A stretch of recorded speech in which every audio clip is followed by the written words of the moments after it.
Are you ready? Can Crush Us. It don't really get no better than this the podcast that you're looking for if you're really heavy into wrestling. Hosted by the Mark. Energy that's so amazing. Gotta keep it entertaining. Rep the Can Crusher Nation. Yeah, you know what's going down in the ring. Lights out when you hit a ding ding. Knock them out like boom bada bing.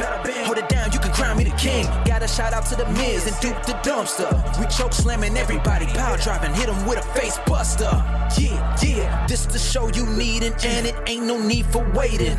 Mark, hold it down for the Can Crusher Nation. All about wrestling and keep it entertaining.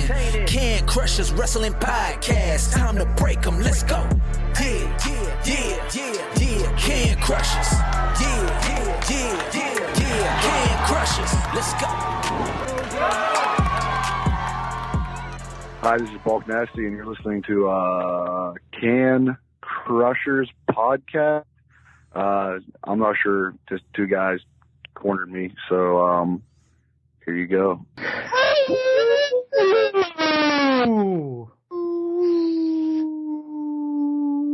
I have to make up for what I just hello last week. Well, you had to make up for it. Plus, mine was lackluster this week. It fell flat on its face. It wasn't good. Boom. Wasn't good at all. Just done. It's over with. Call it a day. Welcome back to another Can Crushers Wrestling Podcast with the, I forgot what I called you a couple weeks ago, but the big cat, Sir Michael Jenks, and myself, Mark the Mark. Guys, Shawn Michaels is gone, and I'm ready to go.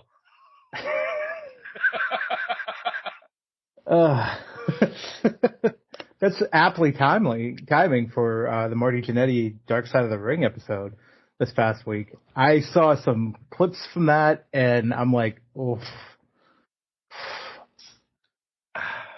This was not going to be brought up, but we'll stick and stay now. You're the one that said it. You're the one that brought it in. I said because last week I lost my smile, and it's. I know you lost your smile and your back, but I've had a run-in before with Marty Jannetty, and I believe the English professor said it on the podcast years ago. We were in New York. He had issues. He was drawing on breasts, just drawing on IC belts, just drawing on things. And I understand, yes, people could change. I have changed. You've changed. Everybody's changed. He's just never been top of the line anytime I've ran into him. So, and I know, don't judge a book by a cover, give him chances, this, that, and the other. But holy schmolies. I don't know. I hope you get to go back and watch it all. Yeah. Because Brutus Beefcake and his wife are unbelievable in it in the first place. She should just be naked on Vice. And I didn't know if people were shitting on him yet, including Al Snow, so Al Snow, sorry, or actually supporting him, because this whole finale of Dark Side of the Ring was a shit show. Not my favorite, because it was just involved in Marty. There's other ones. Yeah. The Doink one was probably really cool. Abby was really cool. Even the Bash at the Beach was all right. I did want to put a lot of stock in this one because I know his story, and I know we know everybody's story. And I still think he's trying to pull wool over our eyes about something. They just gave him another platform to tell his idiocracies.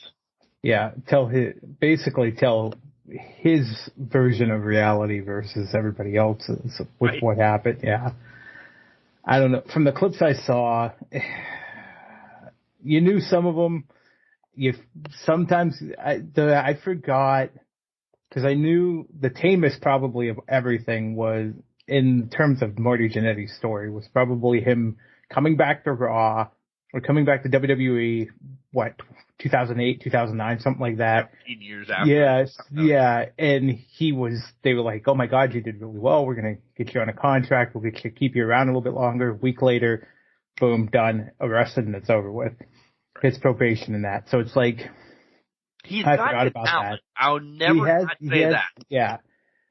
And that's the thing. You can have all the talent in the world, but if you're not in the right mind frame, right mindset, or if your demons just get a hold of you, where you can't be in that right mindset, there's nothing talent can do to save you. There just really isn't. Right.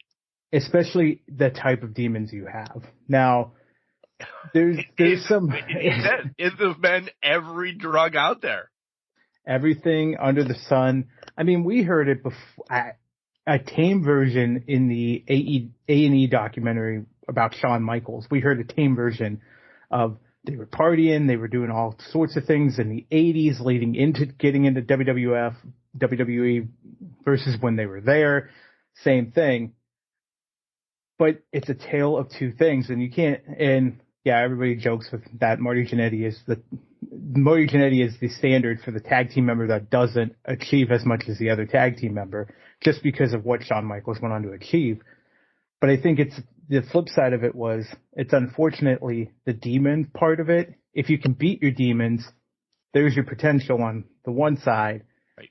And on the other side, if you can't, that's where you kind of reside. And it's nothing against Marty. It's just, that's that light and day, almost like the parental, or the 90s commercials where they're frying the egg. This is your brain on drugs. This is your brain off drugs. This is what happens. It's that type of real life example. And unfortunately for Marty, he has just gone through the ringer with it. He cracked. Yeah. Yeah. Egg reference going. He cracked. Yeah. So that's our synopsis on Dark Side of the Ring. That's not what I was talking about. I just meant my smile's back. I'm having a better week. It was just probably just a crappy week. But, spoiler, Sir Jenks has to tell you about, because he said he's saving this one thing for me. The sweatshirt that he has on is unfucking believable. I love it. I bought 2 hoodies last week when I visited the Erie Seawolves ballpark. I bought the pepperoni ball one because last week was pepperoni ball day. This week I'm showing Mark that I bought the Pinatas baseball one. I love the color too. I love it too. That's why I bought it. I'm like, I was debating between the two and I'm like, I have to spend the money because I need this bright blue. It's got pink, yellow, neon colors burning through it. Very festive. It's very festive, very nice. I love it. I haven't had a blue sweater like this, so I was like, there's just no way I'm not getting this. So I had to debut it for you here and break it out. So it is now in the repertoire of hoodies that has now reached about 25, I think. Busting out. It's up there. That's awesome though. Yeah. I got 2 Oregon Duck hoodies, which we'll get into that whole thing in a little bit here. Before everything that happened last week. Yeah. So I got those in the hopper, I guess, for all of my hoodies, plus some other ones, new Rays one, I think, or a new Buccaneers one or whatever. But yeah. Yeah, by the way, we have to hate each other tonight. We do. As recording. You guys will go no lot, but it's Steelers-Bucs preseason game tonight. Yeah. If there's this is our only time we're going to do it this year. Yeah. Yeah. But, well, you know what? Hey, good job on the win. I'm going to predict this now. The Steelers will beat the Bucs in preseason. Yeah, we'll see. Well, Baker. I normally don't. Listen, you are definitely more football, NFL early in the season than me. Right. I don't know what the hell is even going on. I will break. Oh, the Steelers it's just popped up on the bottom line. They're going through the scores, and clearly there's no score yet. Steelers are favored by 3, just so you know. Okay. That's a Kenny Pickett power. Yeah, it is. Yeah. Yeah. I have been engulfed. It is Little League World Series, regionals, all that going on right now. Congratulations to Pennsylvania making it to Williamsport. So that game just ended walk off in the bottom of the 6th inning. I mean, nice. Yeah. Nice. I saw them. I think we're talking softball, right? No, we're talking baseball now. Oh, we're talking about, okay. So I saw softball and they were wrecking somebody earlier this week. Yeah. Pennsylvania was on fire earlier this week in softball, but okay. Both of them are going to be going now, not head to head, so to speak. Right. One's going to be on 2, one's going to be on plus, one's going to be on regular, but they're all going on at the same time. So yeah, but no, I've been fully engulfed in Little League Baseball again and just watching it and squeezing wrestling in, essentially. Well, you've done a lot more squeezing than I have. I'm going to come out. I unfortunately missed Collision this past weekend. It wasn't because of SummerSlam, but it just because the schedule did not align for me to actually get it down and watch for 2 hours, which I'm disappointed in myself because disappointed in yourself because it was a great Collision. I heard it was a great Collision. I saw some of the fallout obviously on Dynamite on Wednesday. We know some more matches from All In that came out of that, blah, da, da, da, da. So we'll talk about it, but Mark's going to be carrying the load with that. And, well, I'm going to throw myself under the bus. The only thing I really saw was the whole parking lot brawl of Rampage. And it's just because I'm an idiot and I forgot to hit record on it. So I had to go to YouTube and kind of shuffle through this, that, and the other thing. Some of the other matches were other matches that were on Rampage. But when we get to it, we'll talk about the parking lot brawl as well, which was good. But we digress because we know that there's people that listen to the first segment of the show to hear this nonsense. And here it comes. How was your week in general? Nonsensically.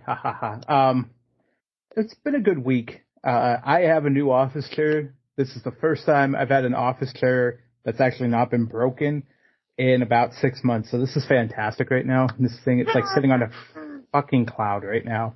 And I'm loving every minute of it. So hoping to God this lasts me for 10 years now. So that's my next, not that it's a big purchase, so to speak, but it can be if you get the right one. But that's my next thing, that this chair I've had for the gamut of the show plus. Yeah. Oh, when I went back to school, this was kind of my desk chair. It's just time. It's not bad, but we're on here so long, and I'm doing interviews, doing other things like media-wise.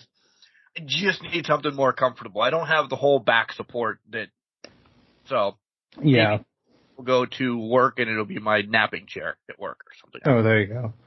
I mean, you've seen me doing the Chair Olympics on barstool yoga going on over here during our sessions the past few weeks.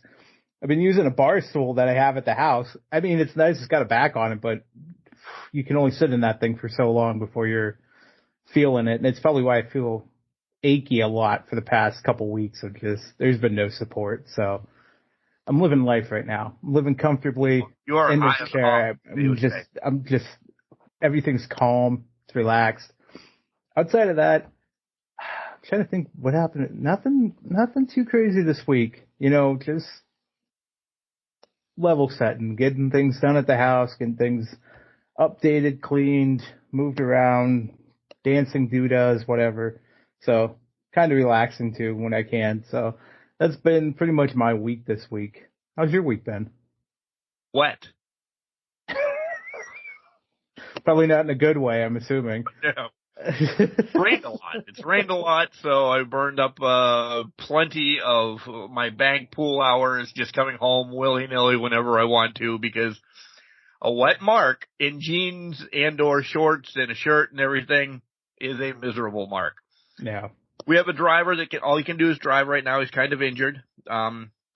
Beginning of the year, go back and listen. It was me. So that's now him. We're shuffling through some of his issues as well. So we do that, but I don't have to drive. I don't have to go to the dump. I don't have to do this. I don't have to do that. So when the time is done and Mark's wet, I'm not even using vacation hours yet, by the way, which is still plenty to come as well. So I just tell the boss, I've already worked these hours at the pool.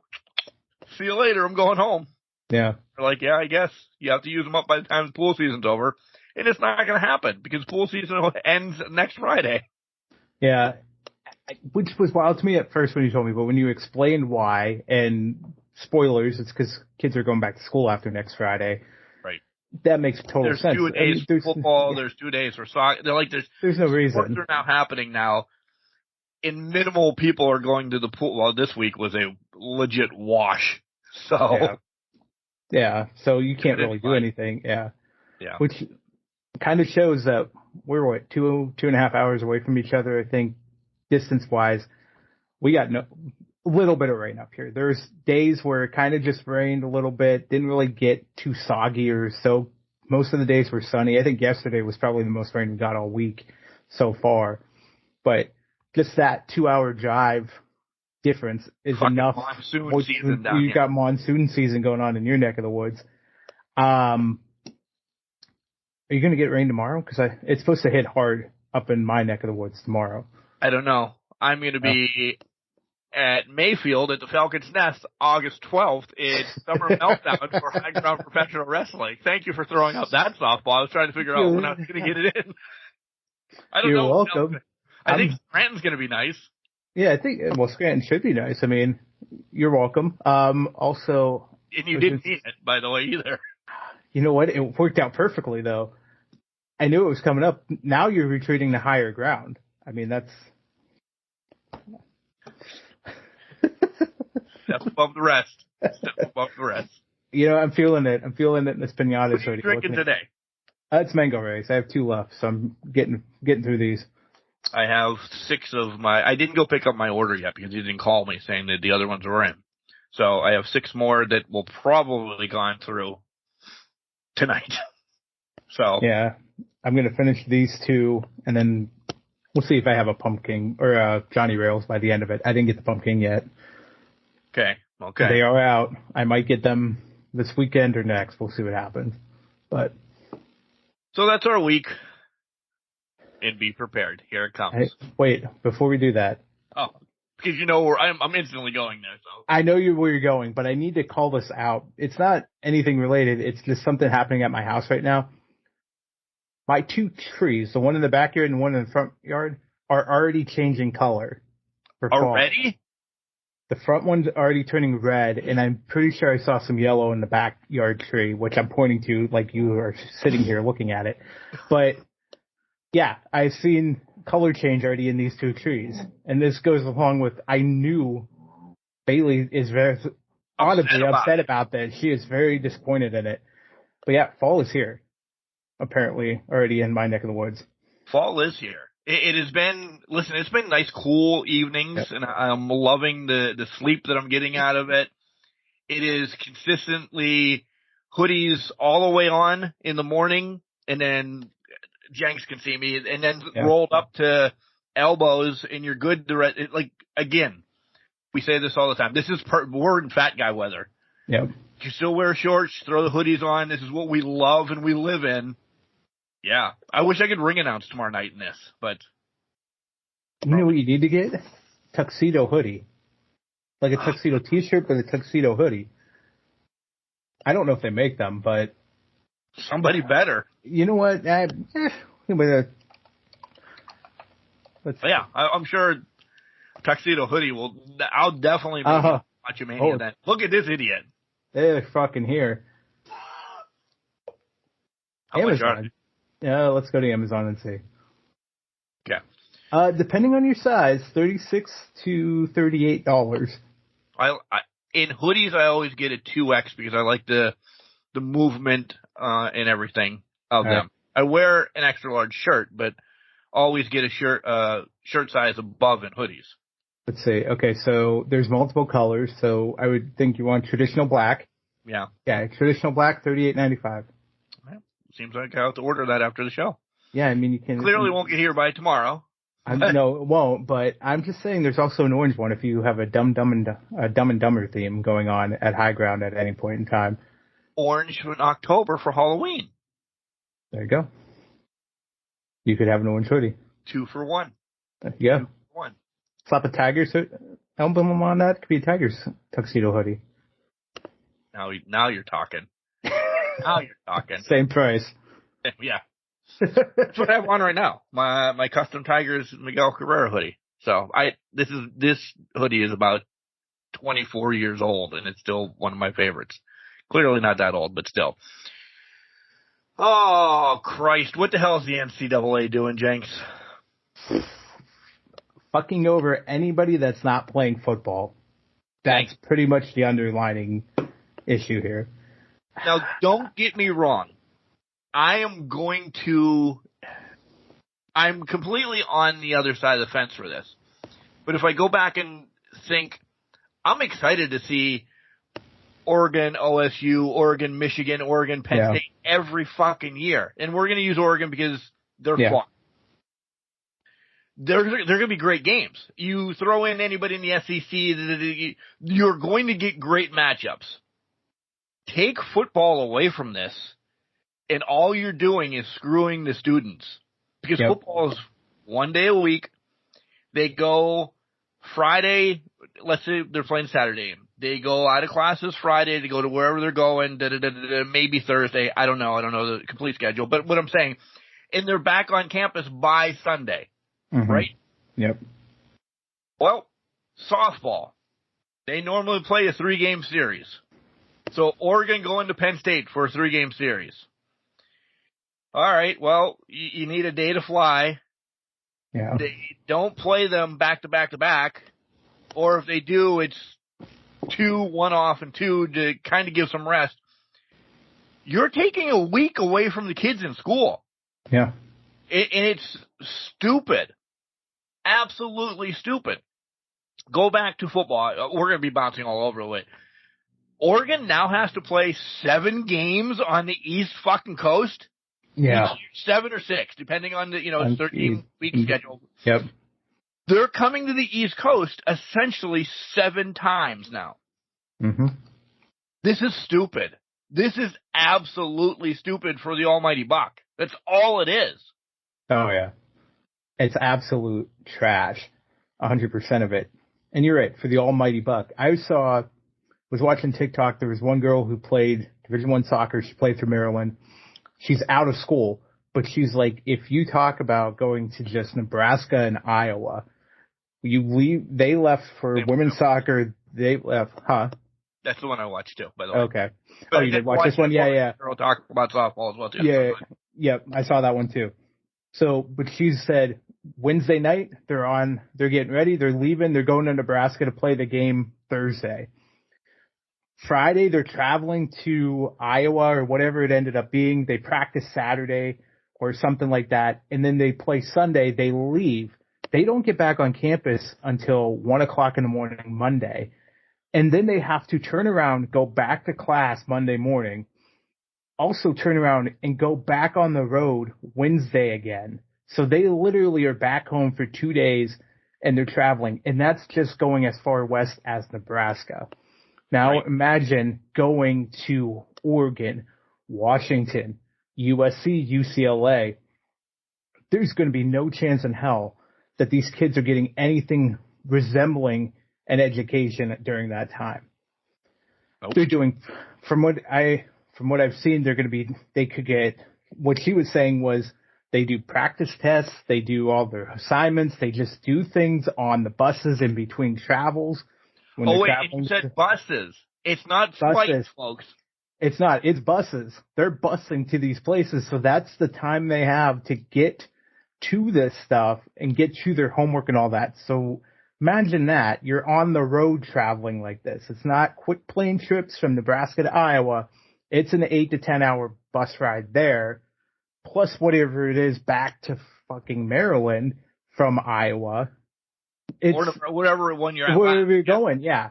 It's astronomical. It's disgusting what it's going to do to the sports that play day after day after day.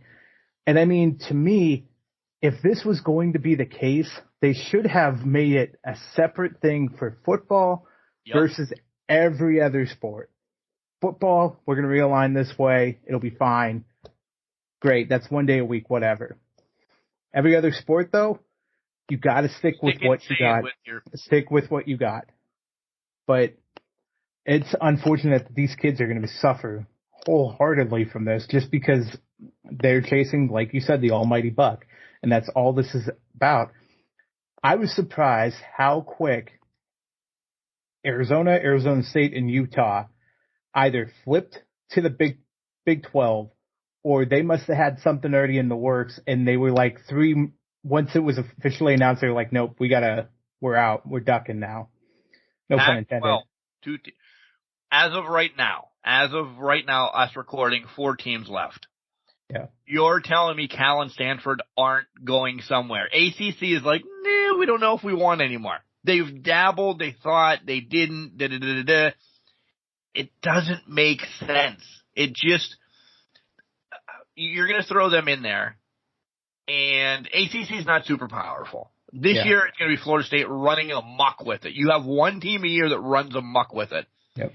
Why would Cal and or, what was the other one I said? Stanford.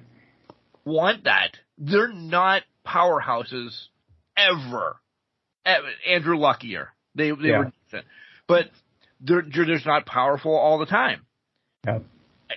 If you're going to save the Pac-12, I think you absorb the Mountain Union or conference, whatever the hell it's called. And it just becomes the Pac-West or something like that. You just call it what it is. I mean, because that's your only alternative now. And it's, at that point, there's no powerhouses. I mean, Boise State kind of contends for top 25 every year. So that's your workhorse. That's your lead dog in the fight. And then even then it's like, well. I think this hurts conferences overall.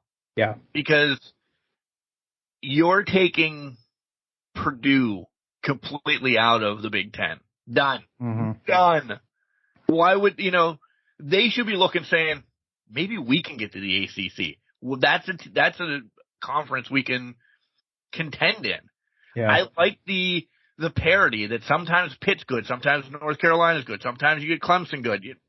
Consistently, they're all over 500, but that big run is what I'm talking about. Purdue's not going to get that in the Big Ten, and we're picking on just certain teams, and I'm not picking on them. They're just teams that are going to become irrelevant. Top of mind, yeah. I mean, Maryland the same way. Maryland was trending upward, but there's no way they're going to contend with the Oregons, the Washingtons that recruit. USC is a top recruiter, even if it has a 6-6 season. Right. UCLA, same thing. The old Big Ten teams, Ohio State. Exactly. The pure Big Ten teams, they're running amok with it. And to your point, those Purdue's, those Illinois, those Iowas, they're sitting there like, we're not getting the talent now. How are we supposed to contend with like Oregon and all of that stuff? I mean, I guess it kind of would be the same, but at the same time, to your point, even if they tried to get lucky, they're not going to get lucky and make a run for 11-2 season. No. So why not think about going to Big 12 or going to ACC? And I think the ACC was only in the discussion for Cal and Stanford because there was threats of losing Clemson and Florida State at some juncture in the team. So I think they were just sitting there like, well, if we lose them, we need 2. We have to grab 2 somehow, some way. So I don't know the way to. I like what you said. It has to be just football, NCAA, this mess, and then softball and all the other sports this way as well. Basketball and soccer and lacrosse and swimming and fencing and guys, there's hundreds of sports that are going to be impacted by this. Yeah. Yes, football does pay for most of their stuff. I understand that. We're not going to get into. We're looking at the kids. I don't know the answer to how this is then better solved for the kids, unless you break it up to what you said. We're just going to get one big conference at some point, or 1, 2, or so, like an American League and a National League, or that's baseball, but an American conference and a national conference, something like that. Yeah, I gotta go with this funny meme that I saw over the week.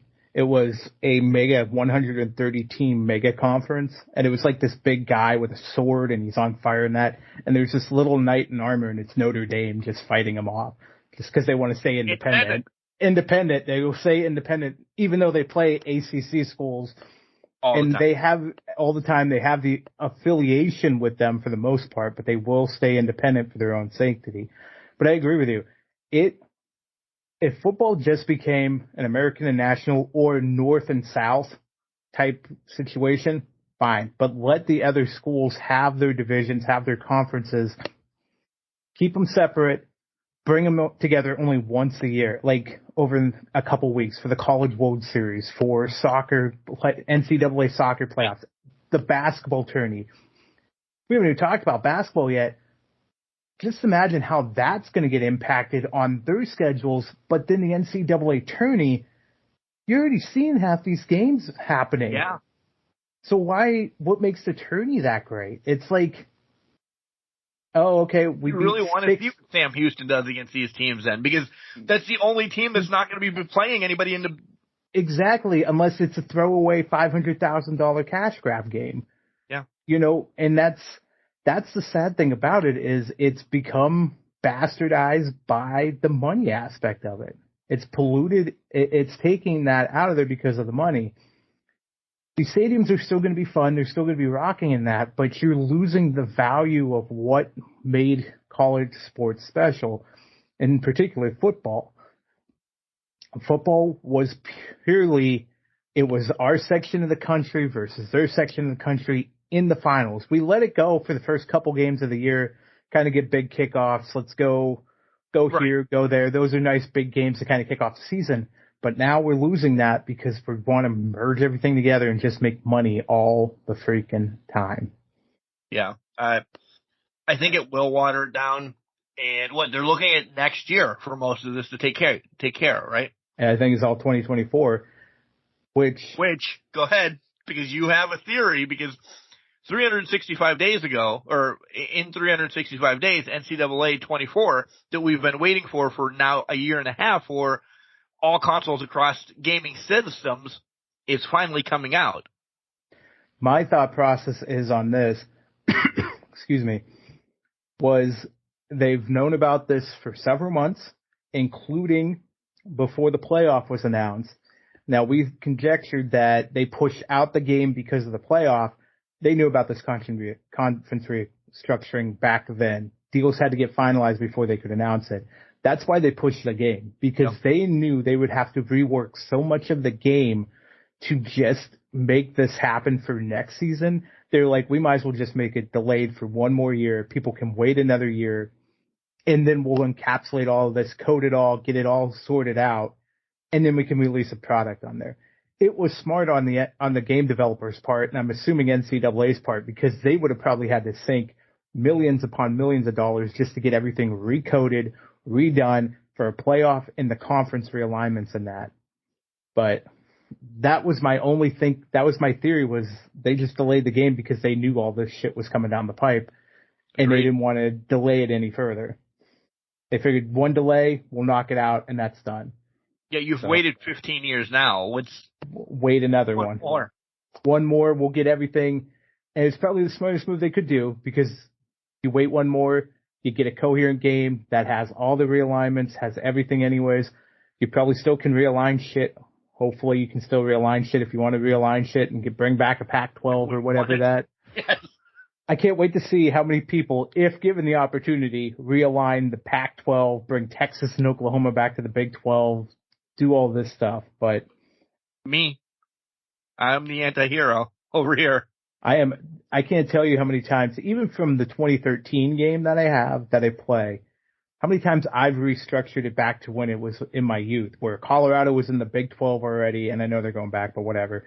But Colorado's in the Big 12, Utah was in the Mountain West. I've just Maryland in the ACC kind of just brought it back to the young time, the pure times in my life, where things were when I aligned. Used to walk to school uphill both ways. Both ways. Both ways in snow. It was only 2 blocks, but who's counting? It used to happen. So I do have some topics. I don't know how hot they are, but topics in wrestling before we get to the week of shows and everything. It seems like Big E is going to really hang it up. Doctors have told him he should never wrestle again. He put out a kind of collage picture that said, thank you. No words as of yet, but just kind of hinting around that.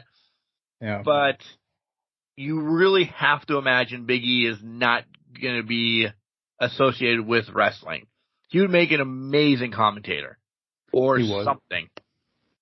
He would. And part of me is wondering if that could be coming down the pipe at some point, because, your commentary team. Realignment and commentary team as well. We already had realignment. One has 3 already. One only has 2.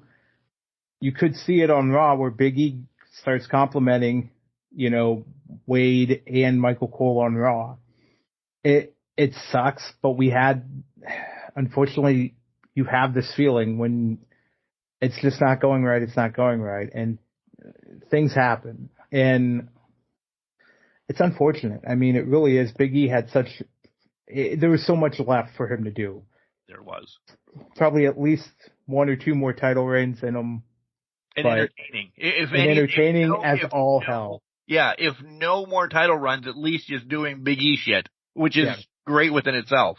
Big E being Big E was one of the highlights of the programming each and every week. So I'm hoping he can go on commentary and be Big E, doing Big E shit on commentary. Excuse me, I'm losing my shit over here. But hopefully he comes back on commentary and we'll have a good time.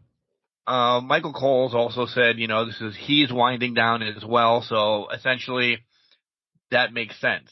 But that does make sense. However, you see the reports that came out. They wanted Michael Cole to be the face of the product here and be on for 5 hours a week. That's why they made this change. I'm wondering how long they're doing this for, because I could see that they're doing, oh God, I can't even remember his name now. Whoever ended up back up on SmackDown, with Corey Graves. Who was it? What's his name? Kevin Patrick, sorry. Yeah. I was blanking. I could see that they also said, okay, this would be a good thing. Michael, can you stay with him for a couple of years, kind of help him learn how to do the commentary, kind of mentor him a little bit. You got Vic Joseph in NXT that can come fill the shoes. So it's probably going to be a Michael Cole show for a couple more years, but he's unleashed so he can do more, get more excited about that, and then he can maybe hang it up after some point. The one that hurt me this week, Sonya. Oh, yeah. Out, already had surgery, great spirits and everything, but ACL, football players, baseball players is a year, wrestlers, I would imagine it's a year. If you're good, 9 months, but I think you'd have to be Seth Rollins level insane to make that happen. We're not knocking Sonya at all, but it's the realistic nature of it all is you kind of have to be really on top of that to make it work. And you guys found out last night apparently what's going on with the tag titles. I know Chelsea's holding auditions. She is holding auditions. Whatever she wants to do. I hope this is actually going to be something to do. Have you submitted your audition? I'm pretty busy with High Ground. I can't also be the WWE Women's Champion. I get it. When you're the star of one, you can't be the star of two. Right. I get it. Congratulations to Buddy Matthews and Rhea Ripley. Officially, yes. I thought they were officially like 6 months ago, but officially engaged. Well, congratulations to them. It gets confusing with this whole Dom cucking storyline and all that stuff, so you never know what's going on. But congratulations to them. Guys, Mommy's off the market. Done. Just let it go. Be done with it. Did you see Brock Lesnar singing this week? I saw the clip. Couldn't believe my eyes. Good for him. Good for him. I don't know who the hell Zach Bryan is, though. For the longest time it was, oh shit, she's going to kill me when she hears this part. Zach Brown? Nope, Luke. Luke Bryan. Oh, Luke Combs? Or nope, Luke Bryan. Oh, that guy, okay. That guy, yeah. Okay. Brain makes whiskey. Corn, harvest, whatever. That's who I thought it was. I'm like, he's singing with him? It's country, whatever. Brock is clearly country. Then I saw that it was Zach Bryan. I'm like, who the fuck is this guy? But he's still singing on stage. Yeah, to be honest, I'm not exactly sure who Zach Bryan is. He's come up a couple times, though. I remember I heard his name earlier in the week, and then with this Brock stuff, he came back up again. And I'm like, do I need to listen to this guy, look into this guy? Who is this guy? I still have no idea who he is. I'm assuming country. It sounded a little rock, a little country. I don't know, but a little kid rock country. Yeah. Well, we'll get to that. Bob took the ball. JR's contract ending in September. Does he walk away? I wonder. I kind of think he does. I think it's mutual. I think it's retirement type thing. I think All In or All Out is going to be the last for Raw. Yep. And I think he's going to get, I could see Punk wanting him to do his commentary one last time, like a final commentary for him. Yeah. So I could see that being the case. I thought maybe, or if he does stay on, he really does just do backstage things. Yeah. That's it. Backstage interviews, no things more of that nature. ring anymore. These all can be pre-recorded and peace out. So. Yeah. Yep.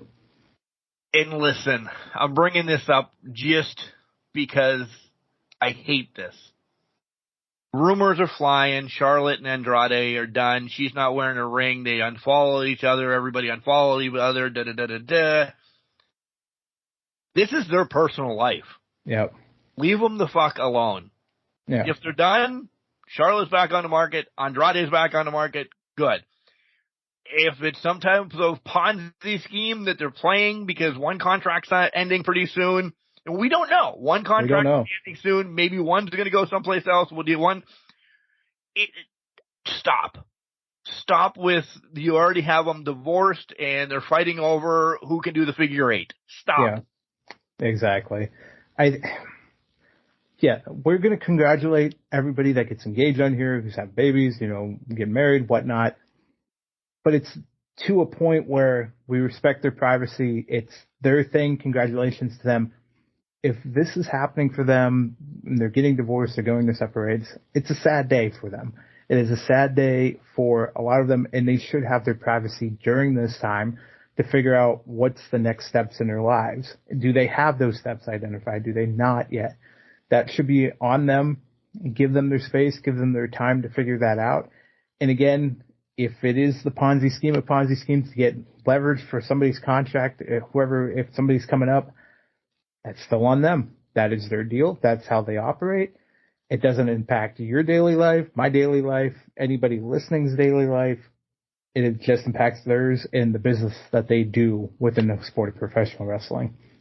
And I'm glad you said what you said about we're going to congratulate.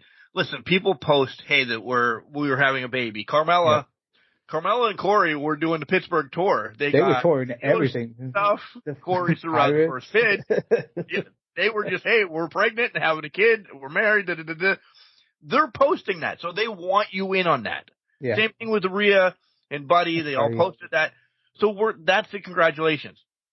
They're not posting, we're getting divorced. When they do that, we're like, oh, man, that sucks. We hope everybody ended it. We'll do it this way. Nothing has been said. So stop. Exactly. Stop. Yeah. That's where, Stop speculating. Yeah. Stop hoping. Guys, whoever's listening to this, stop speculating and stop getting your hopes up that you're going to land one of them if they're on the market or whatnot. Listen, if you do, congratulations, but it's none of my business if you do. Right. But at the end of the day, it's their personal lives. Let them be who they want to be and let them do what they need to do to have a happy, fulfilling life going forward. And if that's walking away from each other, then that's unfortunate, but let them do what they need to do so that they can live a happy life. Right. So Bailey is squeaking something saying yes. By the way, the boys got their bark box today, and it got an octopus. An octopus, and I need to throw it. Go ahead. The boys got their bark box before I came home today, and it was what the hell was it? Mickey got a fajita on a skillet that he's already destroyed. Stuff. And Max got, I think they're potato skins. They were held together by something, but that's destroyed. But listen, I don't know why we continue bark because they're happy for the 2 hours that they're destroying it. They're happy. Yeah. Shit was all over the house when I got here, and I'm like, oh, the boys got their bark box. They're like, yeah, it's gone now. I'm like, that's good. They were happy for a couple of while, but Bailey, when she gets a new toy, which I'm surprised she hasn't done it with this octopus or these snakes or anything that's flying around here. If it's got a squeaker in it, she will rip it open to get the squeaker out and maybe pull out some fluff, but then she'll let it be for a little while. Then she'll come back to it and kind of do it again, she's bored at the house or whatever, and she just wants attention type thing. But she won't destroy it or anymore. She used to when she was little. Used to do it when she was little. She has a lammy here. Things just open. It's a lamb chop. It's open in the back. Stuffing's coming out of it, but she won't eat it. She just carries it around like her little baby and that. So she gets squeaker out, so now she's just content with it being what it is. They don't that's mine doesn't like squeakers either. Nothing. Yeah. If a ball squeaks, they put a hole in it. Like, they're heathens. They're goddamn heathens in my house. Have you heard this tidbit about squeakers and that? No. Because it sounds like it's like a high-pitched noise. It sounds like they're killing their prey type thing. Oh, so yeah. It sounds like a prey because they make high-pitched noise when they're going after it. So that's why they like squeakers. Dark side of the dog owning here, 101 guys, which you learn on TikTok. But that's a theory that some veterinarians have, is that because it's a high-pitched squeal, it sounds like a prey that they would go after if they were in the wild and that. And my shoe couldn't make it in my backyard, let alone wild. I'll let them have their fun with the squeakers. Honestly, Bailey, this actually happened this week. I should have brought this up when I talked about it. I take Bailey's for walks every day. But it's a good thing to do. I know. Monday night before Raw, took her for a walk. We rounded on my one street. I had a husky and a boxer terrier come running at us from a bush area. We're like, what the fuck is this? They were in her business. They weren't attacking her, but they were scoping her, and noses were deep where they shouldn't have been. I was trying to get them separated and all that. It ended up being a whole 20-minute ordeal where I had to find where they came from. We had a couple couples come out and help me. These two guys came out, this couple came out, and they were like, "Are you okay? We saw you." I walked across the street and they were just like going around us, and they're like, "Are you okay? We came out to help." I'm like, "Well, thank God you did, because I'm trying to get these things to calm down, and they're beautiful dogs. They're doing whatever." We find the owners. Apparently they put up a fence and they put skids by the fence. So these two pups ran up the skids, jumped the fence because it's on a hill. Yeah. And they ran the fence line, found a hole in another fence, and came up through the bushes and that. Happened to my sister the day later, same two dogs.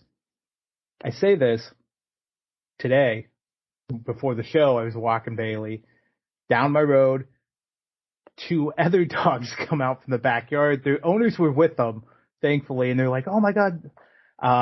They're like, "Stop, don't do it." And I'm like, "It's fine." She sees these dogs all the time. Lily and Mickey were these two dogs that I just learned their names today. She sees them all the time in the window. They always like interact, tails wagging, all that. So they was "Hi guys." Pretty much. So it was fine this time. So I had the good and the mediocre good in this week, where I had 4 dogs run at Bailey and I, just to kind of make friends, or because they were confused and got out of the yard and they were just on a jailbreak type thing. And Bailey's all about making friends, right? Like, there was no or gars or anything. There's no gars. She will bark in my window at the house with her tail wagging, just going at it, because she wants to be outside with these dogs, seeing these dogs and all that. She loves them, but she also doesn't love that they're running up to her. Right. And so she tucks the tail between the legs, kind of becomes reserved a little bit. And as she gets more comfortable, she'll open up. The 2 on Monday didn't really happen with, but these 2 today, she was like, she did it, and then she was fine. She kind of relaxed, and the situation relaxed and everything. Everybody was fine at that point, but she's not a biting dog. She has never been a dog to bite somebody or anything like that. I cut my grass after. This is a long first segment, but you're getting to know us. Yes. I cut the grass after work today, and then I let the dogs out. Max was making, like, my grass is high, so it's still a mess, but whatever. It's going to dry and blow away. When he ran through it, he noticed grass was going up. This is the greatest fucking thing in the world. So now he's trying to catch the grass in his mouth as he's running through the yard. I'm like, "Oh, you're stupid. That's why you're a Martinez." That's amazing. Bailey, every time I mow, Bailey has to go out and inspect the yard. Yep. Run it, see what happened, see what's going on, why it's cut, whatever, and then roll in it, and she's good gives it her seal of approval, comes back in. That's exactly what he did, but he just discovered that he can catch grass in his mouth now. I mean, highlights. Highlights of life. Speaking of highlights, we're going to do this extremely quick. We have a promo code for Collar and Elbow. What is it? It's Can Crushers, where you guys get 10% off Collar and Elbow when you put in the code. You can listen to us where? Spotify, Podurama, which we have a big deal. We're We're up there with the big leagues, busted open and all that. Maybe someday we'll overtake it if you guys listen enough. But Podurama, Apple, Spotify, Google, and with Podurama, you get a discount on lifetime membership. Isn't that correct? It's 50% right now. And the cool thing is Podurama is seamless. If you're listening to it on your phone and you pause it and you go and listen to it on your laptop, it picks right back up. If you listen to it wherever you're listening to it, and pause it and go to your next device or whatever, it just continues. So 50% off a lifetime membership as you sign up right now. Ta-da! Along with another million places that you can fill your ear holes with the Mark and Sir Michael Jenks. We have a email, cancrusher69@gmail.com. Send in questions, well wishes, whatever that you want us to know, answer, whatever. We are getting set for another Ask Can Crushers. It will not be the 500th episode, by the way. People have already asked that in the email. No, that's not going to be number 500. But if you want to do something cool, no, it can't be number 500. This is 489 though right now, by the way. I should have said that a lot earlier. 489 right now. We're 11 fucking episodes away from 500. We're almost there, baby. We're almost there. If you want to leave us any well wishes for number 500, hear your golden pipes, or just tell us we suck, you love us, whatever. Cool. What's the phone number? It's 814-299-6687. One message, 3 minutes in length. Do not leave 12. One person in particular, no 12 voice messages. Of Macho Man Paul Heyman. Paul Heyman from Reigns. You name it, he did it. Ed, Fled, all those people. Lenny, Larry, yeah. And Facebook, Instagram, Threads, and the X is where I still look at this app every time on my phone. I'm like, God, I just hate opening it. I'm thinking like Jenna Jameson's going to pop out. By the way, kids, do not search that up. Do not, for the love of God, do not search that up. This reminded me, I know we're doing our promos and all that stuff. My niece goes, hey, listen to this new song yesterday. And I go, okay. Don't know what it is. It's called Mia Khalifa. So if you know, you know, kids. And I'm like, are you fucking kidding me right now? Who lets you listen to this? And she's like, oh, my friend showed it to me. I'm like, fuck's sake. I talked to my sister, and I'm like, I know she doesn't know who this is, but Jesus Christ, if she starts searching, there's going to be a lot of things found. So, yeah. All right, here comes Al Snow to tell you more about Collar and Elbow. We come back, we're jumping right into SummerSlam, because essentially, SmackDown didn't do dick last week. Does it ever? Wrestling. A love and a passion we all share. I've started a wrestling brand. The wrestling brand. A brand founded on the aspects of wrestling.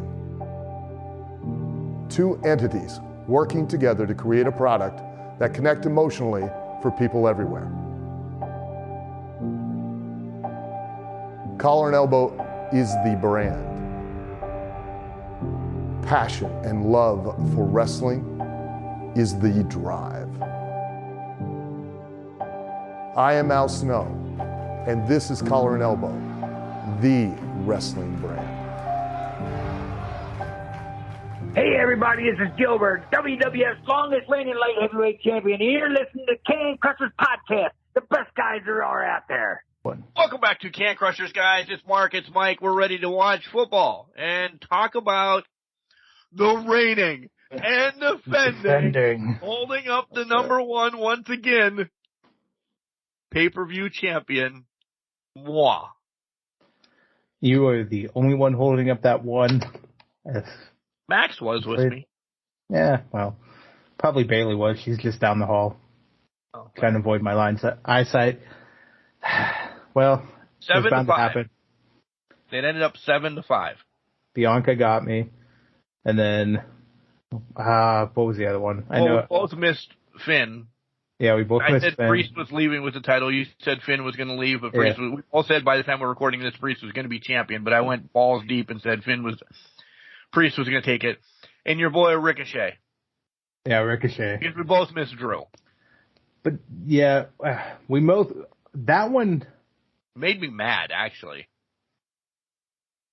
As soon as they brought up right at the beginning of the match, he was 32 days out from Honky Tonk's record. I'm like, it's fucking Gunther.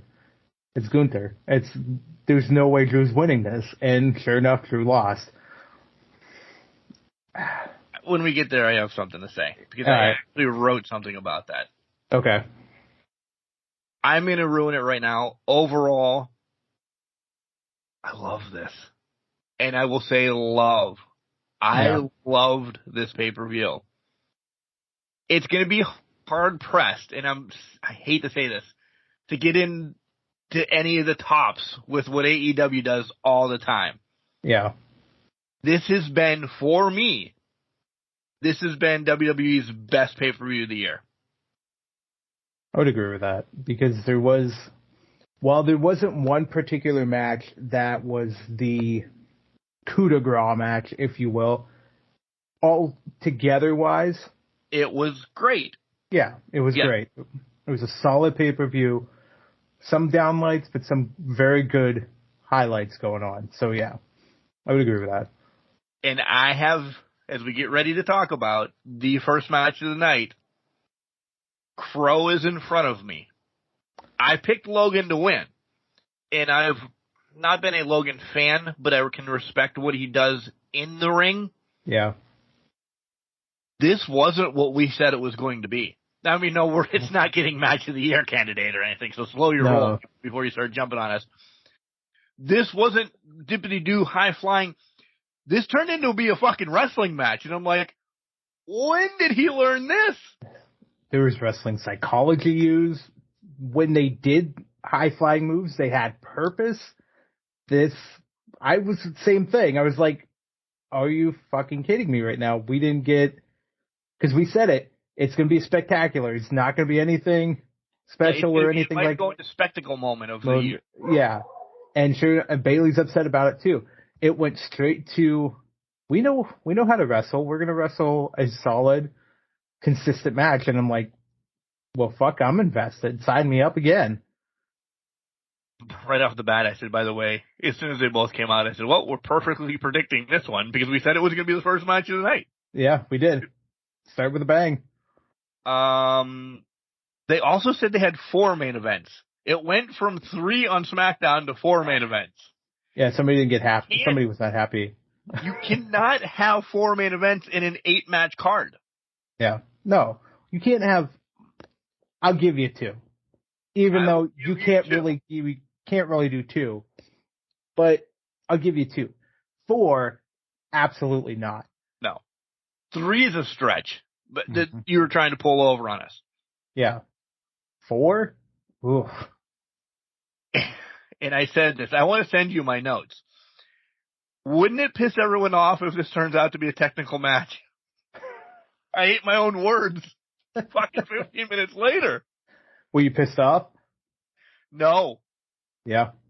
No, because I want Logan Paul to get a championship, especially when he did the Logan Hogan move. Oh, that was fucking doing Logan Hogan, and I'm like, oh my god, what are you doing, man? The People's Moonsault. Then, yep. This was so much better than I thought it was going to be. Honestly, I love the ending too. I love that he had to cheat to beat Ricochet. A wrestler. Yeah. Yep. But this continues then. There's more to be, and like, I shit on Ricochet all the time. I shit on Logan Paul all the time. This is their match I'm not saying it's a match of the year. This is their match of the year. Yeah. And Corey Graves was so on point with everything he said about Samantha. I fucking like, I was so invested after this that I'm like, what are they doing tonight? Something just feels right about tonight. Yep. Sure as shit, 3.5 hours later, a week later, listen to us. We think it's probably their best pay-per-view of the year so far. Yeah, I completely agree. I mean, I also like that Samantha, the hesitation of announcing it. I love Corey Graves in his commentary with Samantha, but her hesitation, And then the following subsequent days, showed a reaction video of her having to say it. And you could see she was holding back so much anger and just pissed off nature.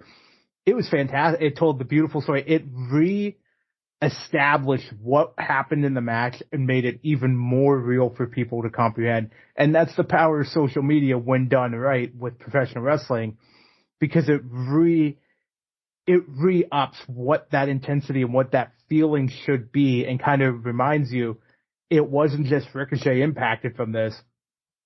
Samantha had to say Logan Paul's name by the end of the night. Yep. By the end of the match, she had to say it. So, overall, great way to start. We were gushing over it, and we didn't think we were gonna. We get to one of the 4 main events already, second in the card. Brock and Cody. I like that that Cody jumped him before the bell. Agreed. And then this essentially, because I'll let you break this one down a little bit more, this encapsulated every match that they have had so far. That whole story was in it.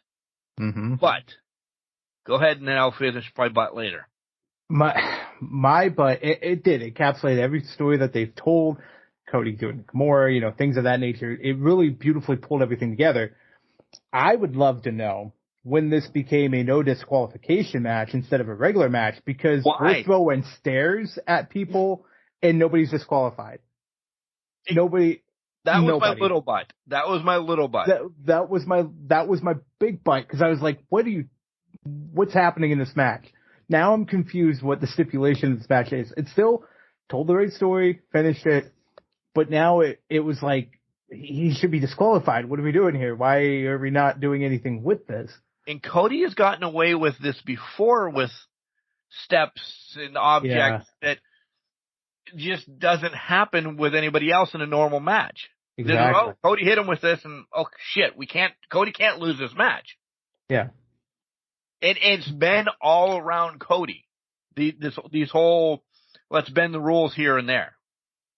It has been, and it's, again, obviously to make him feel stronger in that, but at least do it behind the ref's back and at least make it believable that Cody's doing this out of desperation versus he's just throwing stairs at people in that. I get, on the flip side of it, the countouts, the trying to win by countout victory on this whole thing, that was painful for the first half of the match. Maybe do it 2 or 3 times. Yeah. 1, he gets back in the ring. 1, 2, he gets back in the ring. 1, 2, 3. There was a plethora of count, and I'm like, we understand. He's down. He can't get back up. He's gritty, and he's probably not doing the gritty, but you know. Right. But that was a little bit long. Yeah. My big butt. If this was not supposed to happen after the match, the hug, the handshake, this and that, cut away. Mm-hmm. If Brock did this on his own, trust me, as a human being, I love seeing it. It's cool. That story is dead to me now, though. Yeah. I cannot see Cody and Brock feuding in 3 years again. Yeah. The respect has been passed on. That was it. That match is done. Cody has won this feud. Don't bring it back up again. Will it be brought up again? I don't know. Maybe. We'll see. Once he gets the title, we'll bring all that back around when it comes. But I don't think it could be. In my heart of hearts, I don't think it can be, because he just did all that. I know it's respect, and you want to go for the title when he has it, and Cut away. Just give that to the 50,000 in-house people that you have. Yeah, it'll make it on social media. Some people won't watch it. We watch it, but cut away from it. You have 12 fucking hours of previews that you normally show us anyway. Cut to one of them and don't show us. Like, I don't think that should have been live. It's just me. I didn't mind it too much. I completely get where you're coming from with it. And that I think from my perspective, it's more of, okay, it was great respect. They're passing the torch and all that stuff. To your point, when they revisit this, it can't be the personal rivalry that they did before this. it has to be strictly for, I'm coming for your title. It's not, I need retribution for losing the feud. It's, I'm coming for your title at that point, and keeps it at a very high level type matchup instead of going down into that nitty gritty weed type scenario. That's type thing. matches again, essentially. Yeah, definitely. Yeah, well, no DQ and all that stuff. Yeah, I would agree with that. But overall, I love this match. It was a great match. Yeah. Besides the billion countouts in the steps, we'll get to something else I want to bitch about. Slim Jim SummerSlam Battle Royal. Yeah. There was only one other match that I did not like, and we'll get there soon. Yeah. How does this do anything? Tell me what I'm missing. Trust me, I know LA Knight's over. He's awesome. He's Stone Cold The Rock all wrapped in one. That's his persona. Cool. It's over. I understand. I loved him as Eli Drake. I've always loved this guy. What the fuck does winning a Battle Royal do for him? I think it does enough to get him on the map, because they can use it as a catapult going forward. And here's what I say this for. This Battle Royal, to me, I actually liked it. I liked how it flowed. Usually Battle Royals are like, whatever. And trust me, Omos coming out at the beginning of it as a surprise entrance was the meh of the meh, because you need a big guy in there. Right. To get just jumped by 18 guys to get thrown out of the ring. But for me, it kind of it helped establish LA Knight as the centerpiece of what they want to do, hopefully going forward. They've risen him to another level. They've set up rivalries that are going to continue on through this, especially with The Miz. Now they could turn this into The Miz, and even though it's The Miz, it's still going to be, we want to see this. Everybody should, and I know you're not, but other people are like, Miz. He's one of the faces of the WWE. I don't care what anybody says. He's one of the faces. He's been there for 20 plus years. If you want to get to the main event, you go through the gatekeeper, who's The Miz. Whether you like it or not, Miz is the guy that's there to face Ciampa, to face anybody that's coming up in the ranks. He's that first guy you meet to go through and get through. And if you can get through that rivalry with The Miz, okay, great. They're going to elevate you up further and further. So this, to me, was to set up that rivalry. We saw on Raw, the nerves were there for LA Knight. But as this continues to grow, this is going to be the best thing forward for him. He just has to deliver consistently. And I think also in the Battle Royal, they made it a point to revisit the spot they missed on SmackDown. Yeah, him and Sheamus. It is 7-0 Steelers. Well, that's... Jenks is now turning. On like a 50-yard touchdown, too. Yeah, to Pickens. This game's going to go south real quick. I'm telling you, 28-10 Steelers. And I'm a Tampa fan. Okay. Yeah, hold me that. Okay. Sorry, go ahead. 29-11. Anyways, moving on. But yeah, so to me, I think it helped establish him. I think what also did it for me is there's a hype package for the Battle Royal before the Battle Royal started. I would have liked to see him beat somebody to get that hype instead of a Battle Royal. Well, he's got the hype. He does. That's not what I was meaning. There was a hype video package for the entire Battle. Yeah, but for your point about LA Knight, yeah, beat somebody, but I think that somebody comes at Payback. And I think they needed the launch pad like you would for anybody in the Royal Rumble. You know, somebody stands out or somebody gets a good push or run, not like a Gunther, but somebody else gets a good run. He was mid-card. Now we can kind of use that to kind of get us going and all that stuff. I think that's what they were trying to do with LA Knight here at SummerSlam. He didn't need the push because the crowd's already there, but in WWE's mind, they had to create a SummerSlam moment for him to justify what was going on with the crowd and why the crowd loved him so much. Touche. God, did you see the people leaving for this next match? In droves. People were just, well, I got to go buy my goldfish some water. Nobody cared, or this was dead. The piped in booze and everything for Ronda and Shayna. It was the bathroom break match. And more than a bathroom break. Oh yeah. Well, yeah. Nobody wanted it. Nobody cared. Nobody thought about it. And it was an MMA fight in a sport that, in sports entertainment, that just does not mix. Nobody's going to sit there and watch grappling and all that. They'll do it in the sense of professional wrestling, like when you have submission matches and all that, because there's a lot of stuff going on. This was, let's dance around, throw a couple shots. It was an MMA fight of sorts. It was an Eminem fight. MMA, whatever. Yeah. Eminem. But this was brutal. Like, people trying to come after the actual Eminem, and he had to release a diss track against all of them this week and just take them all out. So, but I don't know. To me, it was just like, okay, cool. It did what it needed to do. Ronda's gone. Hey, Ronda's gone. They got a couple stiff shots in and killed the crowd at that point. It definitely gave them the breather they needed from everything that had transpired before it. To what's coming up. Yeah. Worst match of the year?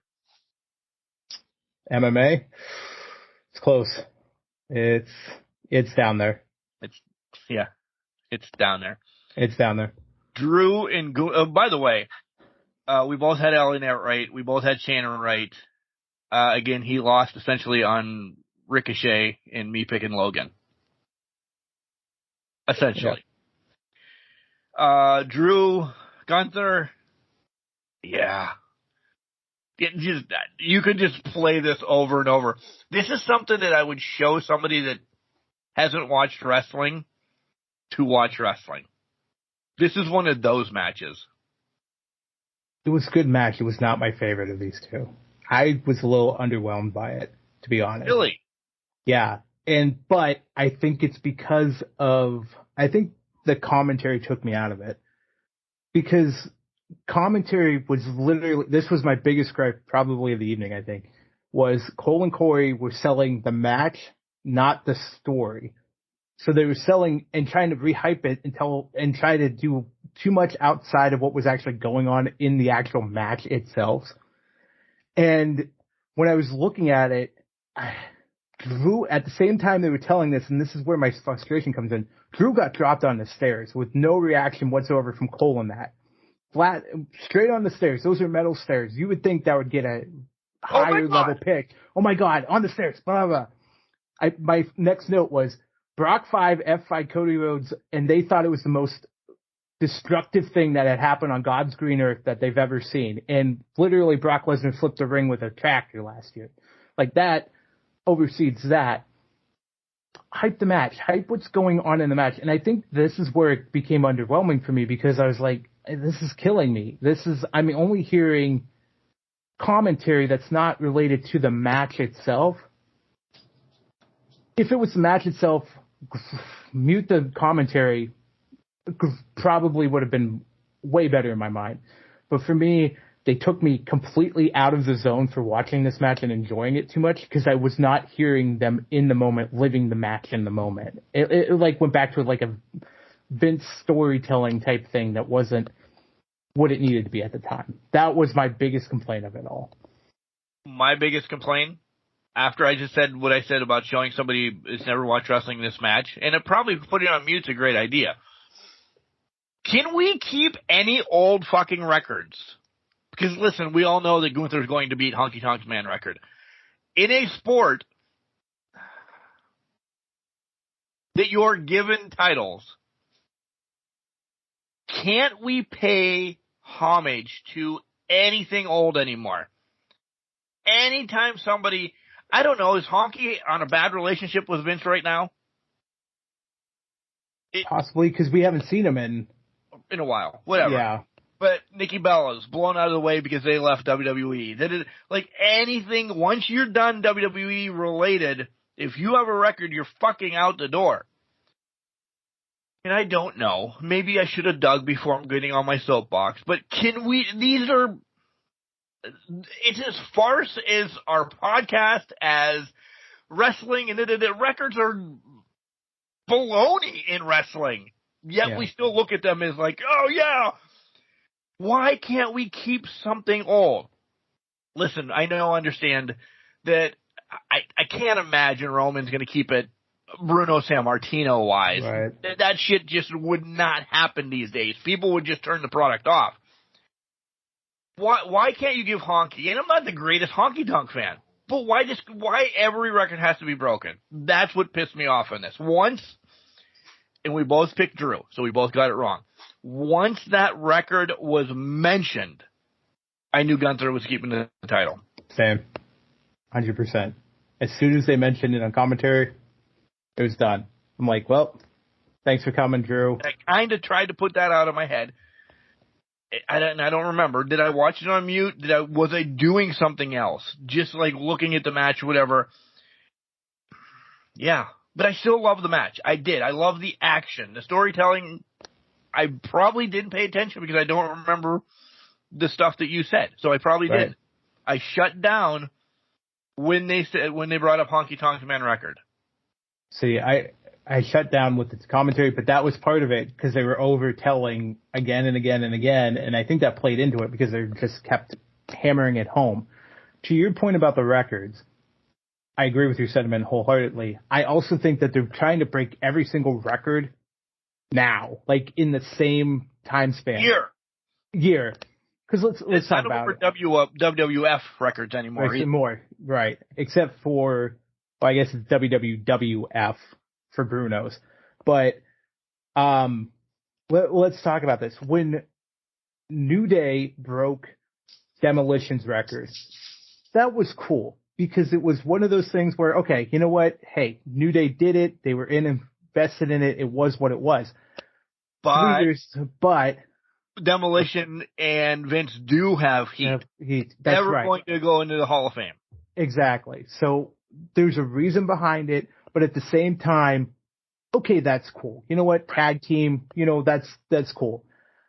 But then we also break it 3 years later with the Usos and getting over it. And I'm like, okay, well, whatever. Tag team, Demolition, go back to the Demolition thing. Okay, we're going to rejuvenate it. Now we're talking about the Intercontinental title, and it just seems like it's too quick of a turnaround for them to want to break it again.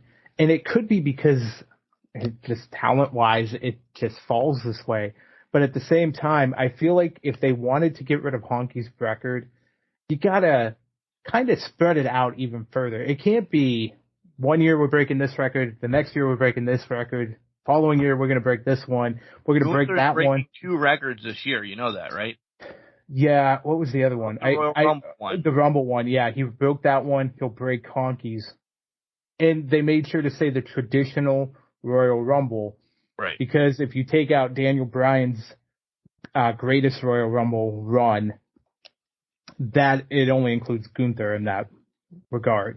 Right. But I get it. They're trying to record break here. I just would like to see them spread it out a bit more. I want to see, let's get it like every 10 years or something like I don't know.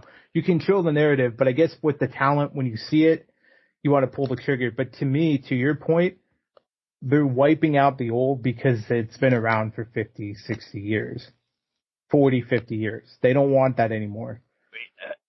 We're not even, maybe this is, I don't know what that is, a tail in the other room or something. And I don't even. Awesome time. Yeah. I don't even know. I don't even want to bring up during this juncture. This is something we do need to revisit. So remind me, put a pin in it or whatever. Yeah. Women's titles records are just thrown away. Like, they've never been. Unbelievable. If they thought they could break Moolah's record somehow, they'd figure out a way to do it. Yeah. We'll get there someday. Yeah. Seth against Finn, we both got this one wrong. Listen, we understand it was a callback to 7 years. This is where I paid attention again to commentary, and it was 7 years. 7 years. 7 years. 7 years. Well, what's the guy that sings a song from 7 years? Once I was 7 years, 7 years old. He should have been on commentary. However, Seth, unbelievable. We'll talk more about Seth when we get to Raw. Yeah. But this was good. But about halfway through the match, I had that again. That chicanery was going to happen, and there wasn't going to be the cash-in, so I knew we both were wrong. Yeah, agreed. And it was right. It just started having that feeling even before Priest walked out. It was just like, something's not right. They're hitting around the bush instead of going at each other. So it was like, we need to make sure we're hitting marks here versus let's have a congruent match to kind of take this all in and bring it back in. Excuse me. And the vest callback, I'll go back to 7 years old.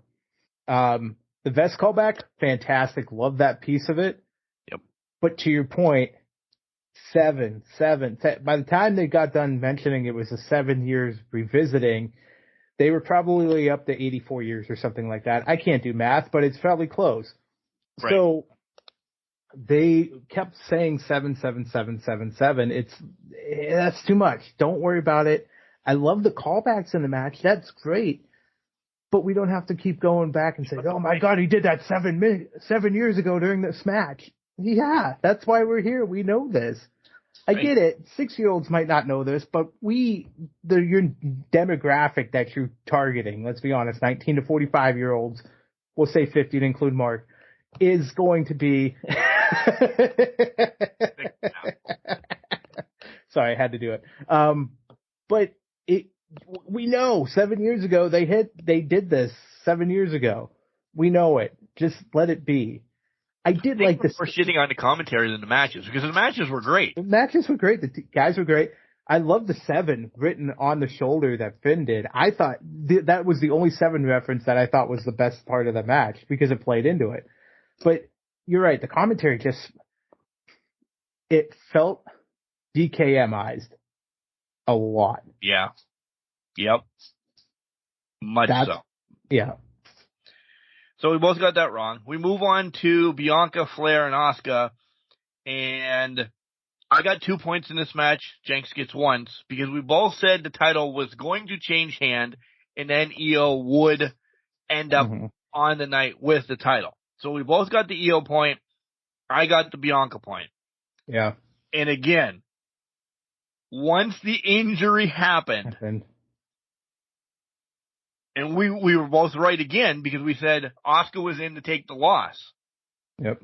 When she got into the figure 8 late in the match, I'm like, fucking Jenks is going to get this one. Because Bianca was essentially out of the match. Yeah.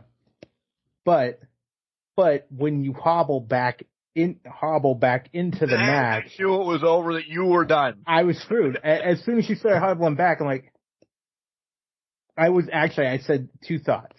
1, I'm fucked. 2, maybe I'll get lucky and Bianca taps. Thinking Hail Marys happen for teams. I mean, Aaron Rodgers used to them all the time for the Packers, so why not? Right. But no, it didn't happen. Charlotte put Asuka in, and I'm like, fuck, here we go. I thought it was great when Asuka sprayed her with Asuka sprayed her with the mist, and then Asuka gets rolled up. Right. And I'm like, no fucking way. She just won this from a roll-up in a fucking figure 8. It was a great end. I love the match. I loved the match. I enjoyed the match because it was different. Yep. And the finish, fantastic. Wasn't something we've seen before, but damn it, that pissed me off only because I lost. And you knew you knew you were done then, right? I knew I was done. Yeah. Well, I knew I was done before that because I had lost the one. I think I lost one before that. The Rico one. The Rico one. Yeah. So I was like, shit. And I knew I was definitely in a hole at that point, and there was no way out. But I gotta. The finish was great. Let's put it that way. Match was great. Finish was great. And then Io came out. And everything was fantastic. Fantastic. And you know what? Have you seen the TikTok or at least the interview? Dakota didn't know she was supposed to be there until like that morning. Yeah, I did see that. Yeah. going to the stadium, she's getting makeup and everything put on. She got there like 10 minutes before the match started. That's unbelievable. Either somebody dropped the ball, or because I didn't get to see all of it, it was pieces. I don't know if she says if somebody drops the ball or not. She probably won't, but she'll get fired. But yeah, she only found out about it. She's like, get on a fucking plane and get here because you're supposed to be here for this moment. And she's not healthy to come back to wrestling, so don't expect her to be in the ring next week or anything. It was just a year after, Damage Control gets their comeuppance. We have been dancing around what's going on with Damage Control. I think this strengthens them a little bit now that they're okay again for a while. They're okay until Dakota comes back, I feel like. Right. And then we're going to start having the cracks reappear. To that point, I don't know. Actually, thinking about this, I think you're right. Somebody dropped the ball, but not in the sense we're actually thinking of getting her coordinated. I think it's somebody didn't realize it's been a year since SummerSlam last year. And then it was like a Friday or Saturday morning. They're like, oh shit, it's been a year since SummerSlam. And that's when they all debuted as a faction. We should get Dakota here. And they must have been like, okay, how do we do this in a way? Dakota must have been, wherever she lives, must have been very easily to get her from there to Detroit in 4 hours, 5 hours, something like that. And depending on where you go in the country, because I know this, I went to San Diego out of Detroit before, that's a 4-hour plane ride. So even if she was on the West Coast, she could make it back, but you have to make it timing-wise with the time zones and shit like that. So somebody had to have been planning and just scrambling and sending the private jet or something for Dakota, because either that or they did it on purpose. They knew where she would be, how to get her there very quickly, and said, listen, we need you in Detroit. We're going to have this moment. The private jet's already at the airport where you're at. Let's say she's in Orlando. It's in Orlando's airport. We have sent a car to you. You have 15 minutes to get ready and get in the car. And that's it. And that could have been what she was given, that leeway time or something like that. Either way, WWE is very good at doing this shit where they get somebody somewhere very quickly as a surprise to get them going. So, cutting it close, goddamn, but they made it work. This was a feel-good moment for me to see them all together. Yeah, I agree. However, and I don't know, but I have a feeling, Io holds this for a while. Because there's a returning somebody that puts on hell of matches with her. Oh yeah, and she was a tag team partner with her for a while too. Kairi Sane's coming back. Yeah. And it looks to be about November. Yep. Is that one of the WrestleMania matches? Could be. They build up Sane to come back, get her ramped up. It's either WrestleMania or maybe it's the Rumble match for her too. That big pay-per-view going into it. I think for WrestleMania, they might do a Damage Control angle at that point. I do too. Put a lot of story behind it at that point. But I could see Kairi being like the last road stop, the last one before like Elimination Chamber and all that shit. She'd be that last true test for Io at that point. But I think this is a run for Io for a while. I think we have Flair maybe taking one of her hiatuses again, and what we spoke about earlier has nothing to do with this. She just does this. I doubt you're going to see her at Payback. Bianca, I think, is going to have other things going on. Mm-hmm. I think you're going to see, and they're going to do it, they're going to pull this change of Bianca. I just have a feeling now that months ago I'm like, I don't think they can change Bianca because what she does for the girls, this, that, and the other thing. I think it's almost time. I think she's going to be loved like Cena no matter what. I made a note of this, and you can put whatever stock into it you want or not, but the color choices this time she made for her wardrobe vastly different than what she usually wears, because she's usually wearing the rhinestones, the sparkles, the glitter, the hot pinks, the really bright colors. This time it was very much a yellow, a gray. She was right. That's exactly it. It was but we're in Detroit. She usually tries to match the city with what she's doing. That wasn't what was on Showcase here. This was a very toned down Bianca. Yep. So I think you're right in that aspect of we saw the Street Profits turn. We're going to see Bianca turn here. The other flip side of this all is I think a lot of this is carrying through to War Games, where I think we revisit Damage Control in the cage, and that's when we start seeing the crumbling start happening in War Games, where they're going to pull in Bianca, they're going to pull in a bunch of other people to kind of bring everything together. But that's the team they have to build the women's War Game match around, is Damage Control. So now we're going to see how these all play out going forward. Does Bianca join? Does Rhea join? Does this person join? These people come together.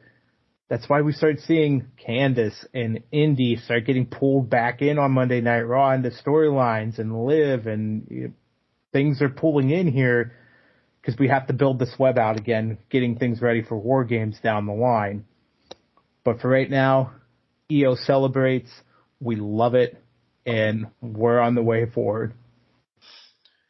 Tribal Combat. Now, before we get to the match, I'm going to throw this at you because this has been a hot topic, so I have saved one. Are you pissed because we didn't get any tribal stuff for a Tribal Combat? There wasn't Rikishi there. There wasn't a Smoke of the Peace Pipe. There wasn't kendo sticks. There was nothing tribal about this match. Yeah, I think my extent of it would have been, let's have the elders like in front row watching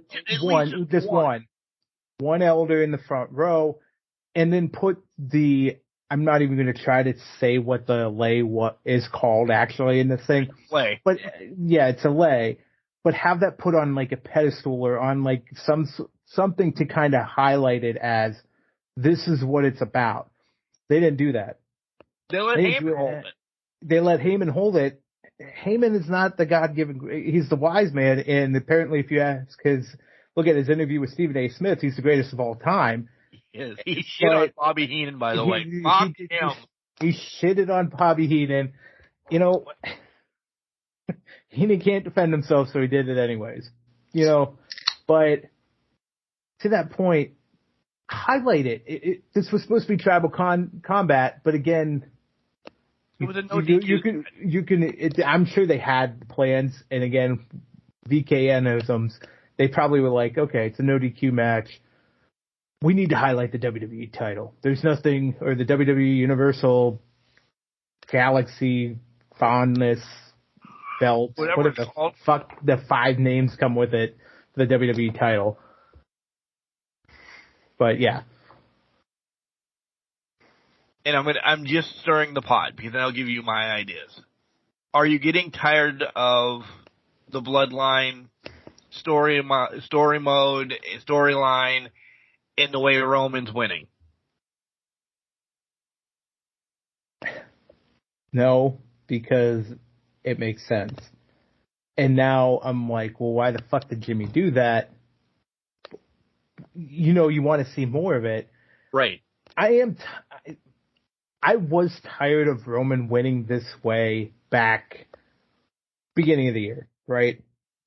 But to me, it tells this Bloodline story, and the story in between matches is so good that if it didn't happen, it would be more pissed because it doesn't make any sense that he cleanly win. It buries somebody if it doesn't happen at this point.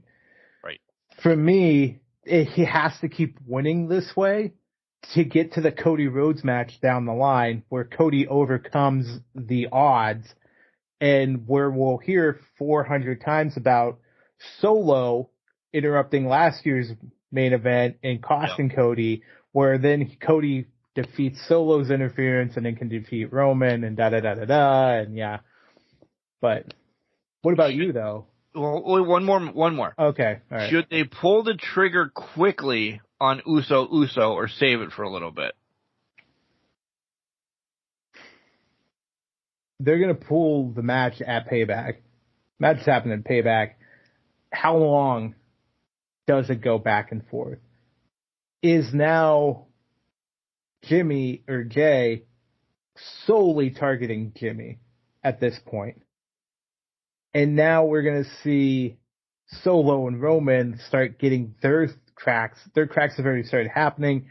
Roman's going to defend the title 1 or 2 times, and then all of a sudden he's got to deal with Solo coming in and threatening him at this point. But I think solely, because this is what the Usos wanted last month in an interview they released, they wanted a fight between each other before they retired. So I think this is going to carry on for a couple months between brother versus brother. I think I'm going to go in reverse order. I think it's only right that they get a trilogy. Yeah, agreed. I mean, the days of Magnum and Nikita getting 7 matches, I don't know if we can do those anymore. No. Done right, yes, but we're all gnats. Not all of us, but a lot of people are gnats. So the trilogy is the best thing you're going to get. Yeah. I think we get that. But I think there's also shenanigans in that as well, as this progresses. Yeah. I think maybe first match, one of them cheats, gets the win, whomever. I don't know yet.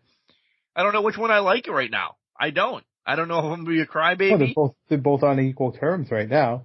Right. I don't know where I am right now. One of them cheats, the other one calls the other one out. The other one's going to have Solo's going to be involved with his fucking brothers. This is taking over, essentially. I don't think Roman's going to Pittsburgh. Mm-hmm. I don't think Roman's going to the next one. I don't think you see Roman till Survivor, maybe popping up on TV. I don't think he gets matches again. This is where Roman is building break comes. Nah, I disagree with that because the Saudi show's coming up. So he's got to go to Saudi.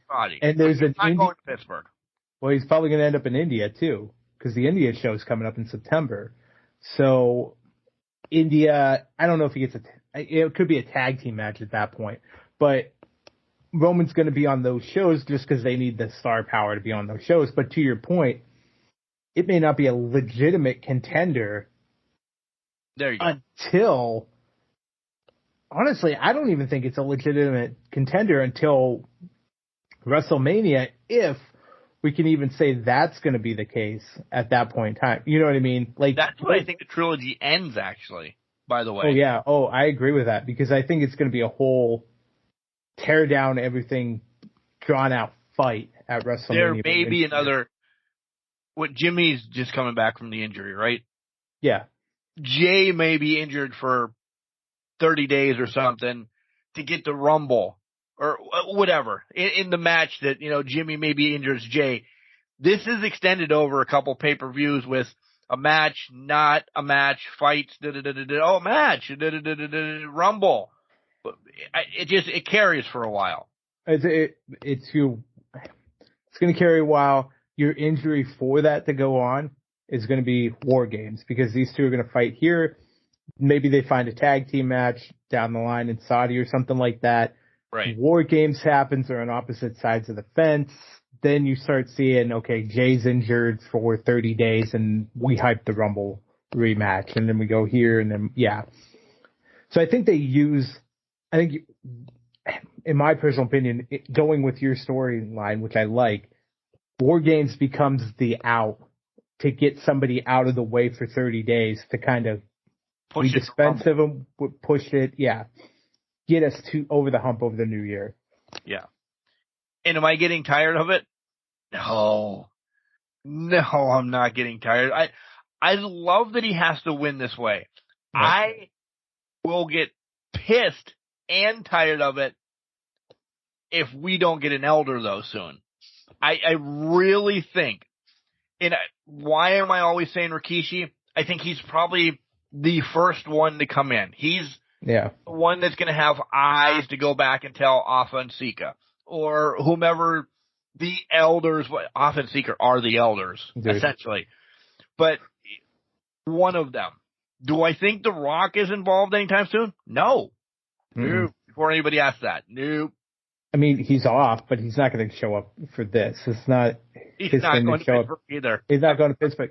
But here's a question for you. I believe Off and Sika are from Pennsylvania, so They're make an the trick? Allentown.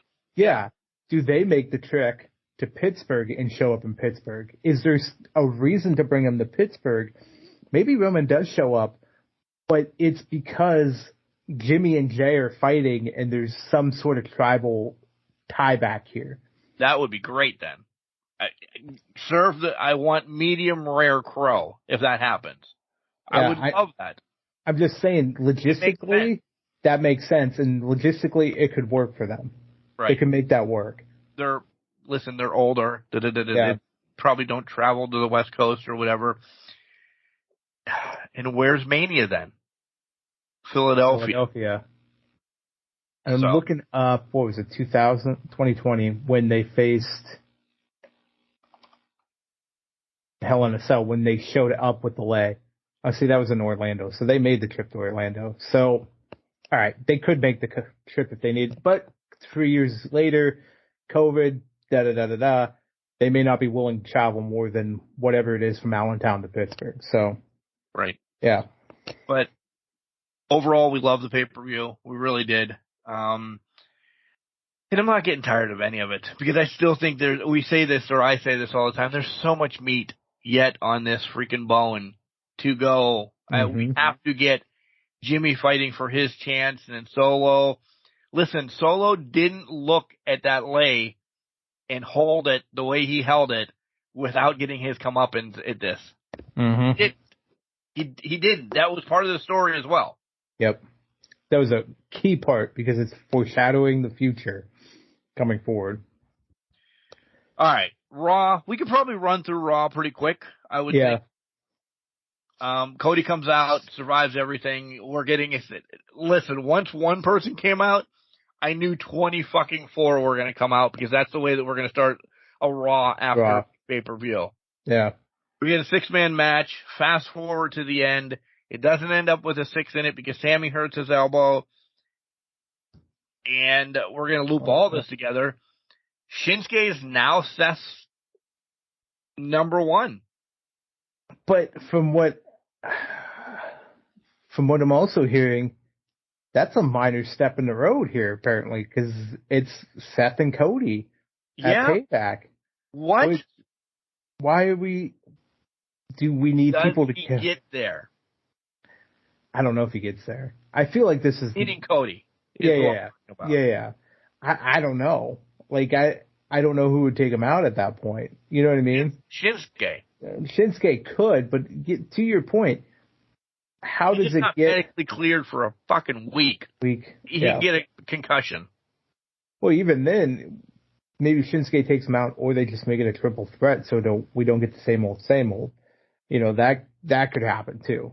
Who knows? But for me, I thought it was just odd. Seth came out and basically challenged Cody. Right.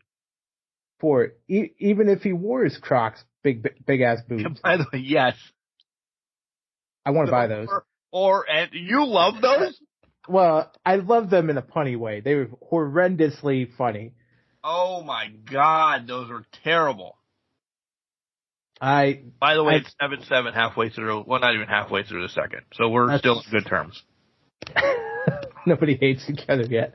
Those were fucking things. Anyways, which, by the way, those boots, regular ones of those boots, $2,000 a pop. That's crazy. Yeah, ridiculous. But anyways, we digress. I did laugh once actually I saw that they were Crocs because they had the Croc logo in the 4-wheel drive thing. The sport mode on it. Yeah. And when you're hitting a stomp or wrestling in that, oh my God. That better be a next. He has to have those boots in the next game, by the way. He's worn them twice now. I agree. They have to show up somehow. Yeah. So you're talking about last week, Ricochet, if he wins this match against Logan, he's going to get that push. He loses the match and he gets fucking buried. Yeah. In this fatal 4-way match. It loses the 4-way match then next. I thought this was going to be his redemption arc. Like he was going to get a shot at Gunther. I did. Like, okay, so Jenks is right. He lost last night, but he's going to get a shot at Gunther. By the way, I'm actually stoked at who won Gable. I am too. Is Gable the person that beats him? I think he's going to be the closest person that tries to beat him. He's going to be the last bump on the road to the record. That's my thought right now. At least the first match. There could be subsequent matches, but I'm also hoping my theory plays out where Gable joins Gunther in Imperium. And then later on, you had Maxine and Kaiser flirting about Otis trying to defend her honor. Didn't, but tried at the end of the day. So there was that whole aspect of it too. Becky comes out, gets probably the largest pop of the weekend. Mm-hmm. Include SummerSlam into this because people were salty about all of this. So they gave it to Becky when she stood there for minutes. I didn't mind this. I really didn't. I loved when Shayna came out, and Becky now has the power to make matches, too. Yeah. By the way, she's the GM again. She's making matches and making lemonade all at the same time. It's powerful stuff. I mean, other than that, I encapsulated what I wanted to talk. Anything else on Raw because we grouped everything together in the Judgment Day and everything. We did. This was a great thing Becky did. I gotta go back to this. This whole lemonade thing, it wasn't she's just doing goofy shit out here. First of all, she was talking about making lemonade over the weekend. This is what she's doing instead of SummerSlam. Mr. Levesque, Triple H, in the press conference goes, well, for those left off the pay-per-view, when you get Life Gives You Lemons, you got to make lemonade. So then you fast forward to Raw. She's chugging lemonade at the stand, chugging lemonade at the announce table. The match ends. She pulls off a Triple H spit take where his entrance is, the whole thing. Becky knew what she was doing from point A to point X through this whole thing, and it was the best part. It didn't take away from Shayna and all that, but it was the best thing I think that happened on Raw. Shayna if it wanted to, because yeah, I know, but it was the best thing, in my opinion, that happened on Raw because it showed we're really blurring the lines here. We're kind of playing it fuck you a little bit, that type of thing. There's sour grapes here. There's no way there's not sour grapes between these people. There's sour grapes going on here. I will say, two things could have been pulled off of SummerSlam for one match. The Battle Royal could have happened during the pre-show, and that MMA garbage shouldn't even have been on the pre-show. Should have just been Shayna destroyed Ronda in the back before the match even happened. Call it a day. Kudos to Shayna, though, on Raw. That they gave her the okay to say it, or I don't know, because Shayna and Ronda are friends. If you say it to me, whatever, but it was still, I thought I wrote it down exactly. I sent the bitch packing or whatever. Yeah. Boom, out comes Shayna. Becky looked rough. I beat her at SummerSlam and drove her out of the WWE. All right, well, she said something about bitch, too. But she did. Yeah. Wow. I was shocked that they let that be said, let that, whatever. But she's done. And then Ronda did come out Tuesday and say, now I don't have anything else to do in the WWE. Yeah. I posted this earlier this week on the old Facebook. If she doesn't come back, listen, we know she's going to make it into Vince's Hall of Fame. Don't even go there. But is it a notable career? No. It will be notable for the main event of WrestleMania. And for who she is in the main event of WrestleMania. That's it. That is where the notoriety for the career starts and stops. It also, I think, has the blemish on it because we never got the one-on-one match between her and Becky. And people are like, well, that's just a match. It is what it is. No, that was the match you had to have while Ronda was there because it was the most hyped thing, anticipated thing nobody got whatsoever. And we were robbed of it at WrestleMania 35 because they had to shove Charlotte in there for the namesake of a wrestling family in there, because they were insulting Becky at that point. Becky Ronda didn't need Charlotte at WrestleMania 35. They don't need it at all. They can main event any pay-per-view, and you can argue with me till the live long day. They could have main evented any pay-per-view before the pandemic, and we would have ate that up. Sure as shit. Yep. I'm nodding my head, by the way, that you guys can't see. Yeah. But yes, I agree. The money was there. It was a whole, you should have did Roman 5 years ago. Now look at what you did. You should have gave us Becky and you should have gave us Ronda and not thrown anybody else in the middle. It would have been so much more. It would have meant so much more. It would have delivered so much more. It would have burned everything down. They could have went out and had the shittiest match possible with the amount of botches, but it would have been one of the best things that could have come out of that. And they didn't let them cook. Let them cook, let them throw haymakers, let them brawl. That's all people wanted to see. You had the built-in storyline, but they couldn't let things be. And that's why it's a blemish on her record, because they just never delivered on what it's. This is going to get people fired up because I'm saying this comparison right now. This is like when and I'm not saying Star Power, well, it could be Star Power, right? This is like when they didn't pull the trigger on Flair versus Hogan at WrestleMania 8. That should have been the main event at WrestleMania 8, Flair versus Hogan. 27 years later, they didn't pull the trigger on Becky versus Ronda when you had the star power in the match. Yep. Homegrown talent. We get Flair Hogan at some throwaway pay-per-view with WWE. Exact. At Halloween Havoc, or at Bash at the Beach, and then they revisit it in the cage. Mr. T's there. Brutus attacks him after the match. After anybody cared, there was no care whatsoever. You had it in the palm of your hand, but they squandered it. The similarities are so much there. The homegrown talent, for the most part with Hogan, homegrown talent that was the face of the company for God knows how many years, versus the outsider of the company. It was there, just had to deliver on it, and they couldn't pull the trigger. Whether it was egos, well, we know. Well, there it is. No, nope, you said it. It was egos. It was egos, but whose egos plays into it? Right. I'll leave it there. Couple.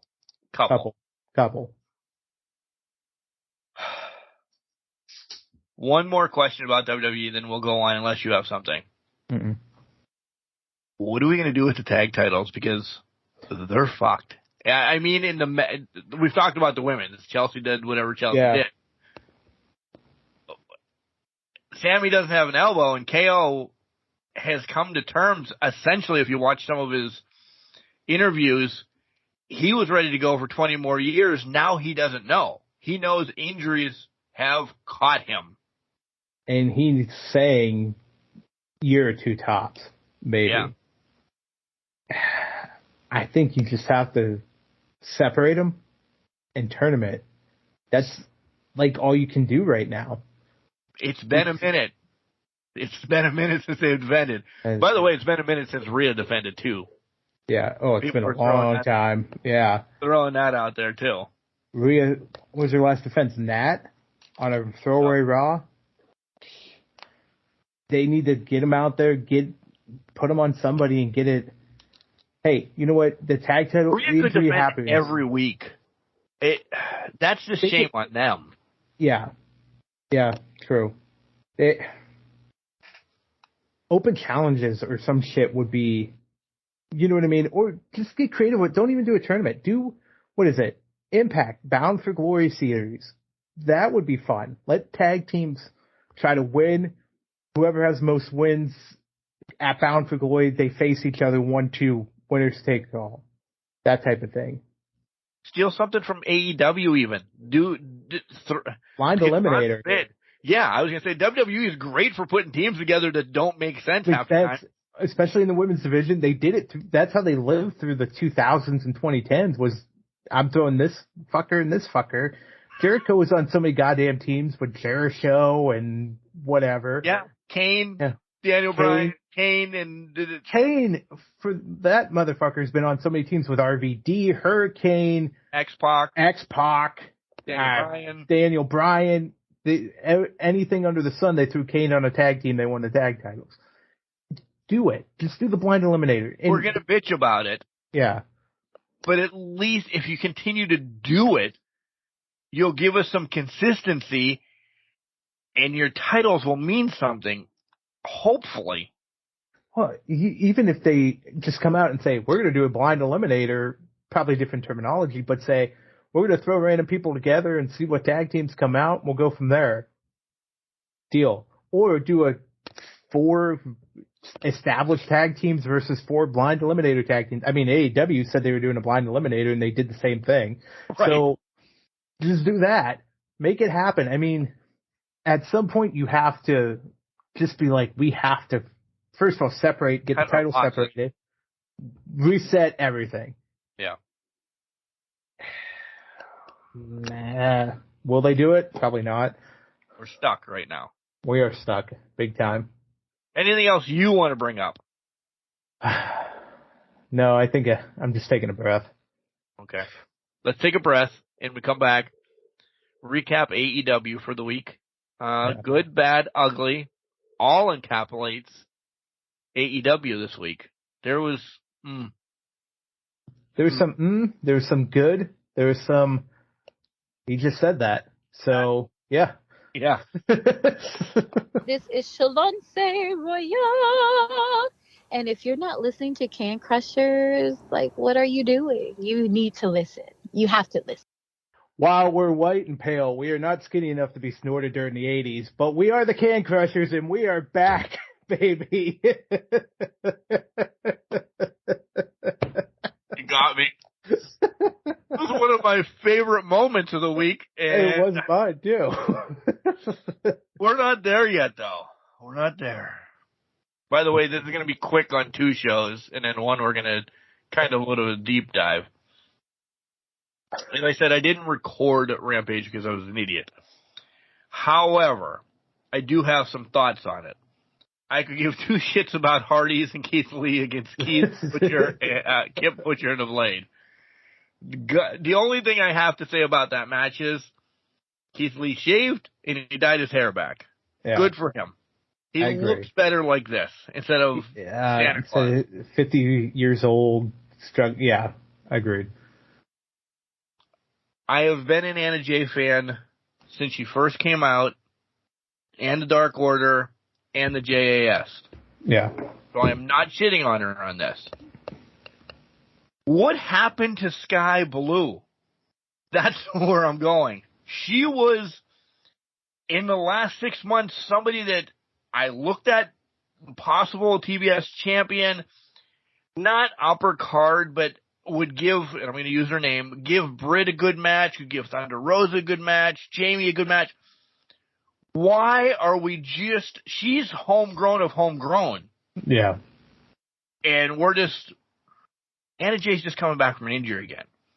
Why the hell is she getting a win over Sky Blue? The only reason she got that win is to justify the title shot. And to that point, to your point, she literally just came back from injury. Right. So the only thing in my mind that is going on here is, oh, hey, we need to, Anna Jay's a bigger name or has been in the name longer in AEW, so we need to push her there. But I agree with you. I would watch Sky Blue matches over Anna Jay matches every day of the week, twice on Sunday, unless an Anna Jay match was a fucking blood flattering affair. Because she's a special, whether we want to admit it or not, she has specialized in that genre of match types because she thrives in that brutality match. Chokehold from now on. Yeah. Yeah. It's give her harder matches. Give her, I don't know, give her something. Like, I'm not shitting on Anna Jay. I do like she's gotten better from day one to now. And even in the Sheeta match that we're going to talk about, oh my God. She's got the Charlotte Flair fucking syndrome, though. And I hate to say that against Anna Jay, but You come back from an injury, you win a match against Sky Blue, who has been buried now the last couple of weeks, and you're getting a title shot? No. But I think this also plays into she is not keeping this title past All In. Oh. Because this is now, we need Sheeta to rack up 3 title match wins in the meantime to make it look like a legitimate title reign. Because there's no way, if this was an extended out period title reign, Anna Jay's thrown in there 1 week after. Right. Sheeta wins it for a title shot. Touche. Yes. But to your point, Anna Jay does have the Charlotte Flair syndrome where she's there for a week. She's a title shot. She's got a title shot the next week. It happened with TBS. It happened with the AEW Women's title. For some reason, that's just how they work it. And again, it's the Charlotte Flair syndrome, but it's also the big guy syndrome, where we're going to give you a win or two, make you look legitimately like a threat, and then you're going to get smoked by whoever the champion is next week. Yep. I giggled a lot with Stat working out with Renee Honor. Oh my God, Not that I listened to it was hilarious. That was the greatest interview Stat has ever done, and just because she was doing squats with Renee on her shoulders. This is what I like about Renee. It makes me feel like, even though I wasn't alive, I was 2 years old by the end of the 80s. It just feels like Mean Gene type things, where we're just doing things with people just trying to keep it fun. She goes with it so good. She does. She embraces it, which is why I love it so much. If it was Marquez, I wouldn't believe it. If it was Shivani, that's not his role. His role is to get picked on, and hers was just Howard Finkel. I know he was the ring announcer. He was the serious one. Then you had other people around territories that could da-da-da-da-da. When it was Lord Alfred Hayes in the back, you were getting questions, nothing else. Mean Gene was always shenanigans. He'd yell at you, put you in your place, get your shit together. Yeah. Hey. That is Renee to a T, and she plays it off so well. Swerve against Locals was a mate. I don't know. I fast forwarded it. And then we get to the parking lot brawl. Good. Enjoyed. Not as much as the first one, though. Blood instantly, though. Instantly, because Mox said, I'm bleeding before the match starts. But it just, a lot seemed forced. They blew up a lot more, not blew them up, but they broke a lot more cars, crashed a lot more cars. Get to sue. But, it just seemed like, fuck, this is something that we have to do every once in a while, so we're going to put these two teams in to do it. That's where this was. I enjoyed it, but it wasn't as wholesome to me as the first one with Pride and Powerful and the Best Friends. It didn't have the story behind it, but I also will say it didn't have the right BCC member in it. Box was right. Should have had Yuta. Because I think if Yuta was in this, we're adding another element with Best Friends because they used to roll together. B, Yuta's has proven to be more apt to those brawling fights outside of the pure. He seems to be he enjoys that a lot more than what Claudio would. So while I think Claudio was in it for that name value reasoning, I also think if they put Yuta in there and let him scruffle, we would have got a lot more things and a lot more violence and chaos, probably because he's so young and doesn't know any better, but it would have been a little bit more storytelling and more layers to it that I think would have helped if he was a main participant in the match, I should say. Because he did get involved to a T. But so did Orange. Yeah. So did Orange. Yeah, they did get involved, but I think if he was one of the main competitors in the match, I think it would have just been more layered in that regard. Stupidity in this match, though. The barrier over the car doors. And ungodly stuff that I'm like, all right, we get it. We get it. Like, I was never like, oh, no, don't watch this. I was concerned for health and well-beings in some of this stuff that they were doing. I was concerned in health and well-beings. I was also concerned in a lot of the brain power that was being used to just figure out automatic tailgates and shit that was happening in this match. they pushed the limits for what they could do, what they wanted to do. But Jesus Christ, there's a lot of stupid moments where you're sitting there like, you fucking do this? Why would you fucking do that? But you do that with Mox's matches anyways. You're just like, are you fucking me? Why is there a fork you're pounding into somebody's face? Or, bed of nails type thing. It's always one of those things where it's like, you want to watch it because it's a car wreck, and it was legitimately car wrecks city here. Yeah. Cars are wrecks. But it was like, fuck, man, you can't turn away. But at the same time, you're like, nope, no. Yeah. Poor Sue. She just got that van. That's why they got to do that. Is she on the payroll? Do you think she's actually on the payroll? She better be if they're doing this much damage to her cars. I mean, her premium for insurance has to be through the roof at this point. Unbelievable. Sue.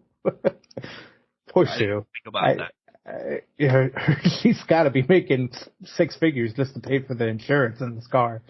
Yeah. So that was Rampage, in essence. It was Rampage, okay? Rampage is definitely Sunday Night Heat. Oh, yeah. Or Thunder, maybe.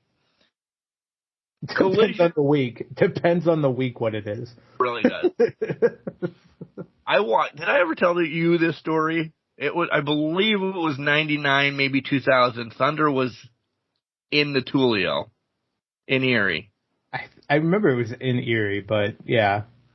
We went. We went. And I don't know if this one is actually, I don't know if they were dumb enough to put it on the network. So much shit went wrong. Like, just wrong. They couldn't hide it from fans. They announced the match then could just go anywhere. And we looked at each other and were like, let's fucking leave. And as we were leaving, they actually ended up coming out where the Zamboni would be and out that side door. Horrible. It will still be, and get ready. This is where I will get shit on in the wrestling world. I've been to a lot of indie shows, okay? A lot of indie shows. That Thunder was the worst fucking wrestling event I've ever been to. And I'll leave it at that. I just pulled up the card. This is from January 12th, 2000, so I'm assuming this is the show. That's exactly it, because it was cold. Well, it's fucking cold in August in Erie. Yeah. Yeah. But, so, we deviated. Let's run down this card here. We're going to run through Collision really quick and Dynamite as well, so. The opening match, okay, wait, Bret Hart, backstage stuff with the NWO, it looks like, whatever. For 45 minutes. For 45 minutes, yeah. First match, Vampiro defeats Crowbar with David Flair and Daphne. Okay. Flair, or Bret Hart, God rest his, yeah, exactly. WCW Hardcore title match, which this has everything written on it. Brian Knobbs defeats Screamin' Norman Smiley. So, Smiley facing Knobbs in a match, you know what, that screams. That just screams technical wizardry. That's like the main event of hour number 1, by the way. Yeah. I'm trying to remember who the Old Age Outlaws are, and I cannot think of it for the life of me. I'll have to look this up later on. But evening gown match, this is where we're getting good, guys. And not really. Medusa with Spice defeats Oklahoma, and if you don't remember who Oklahoma was, it was the guy that pretended to be JR and make fun of him on the show. Three-way match, Booker T defeats Midnight and Stevie Ray. This might be my favorite.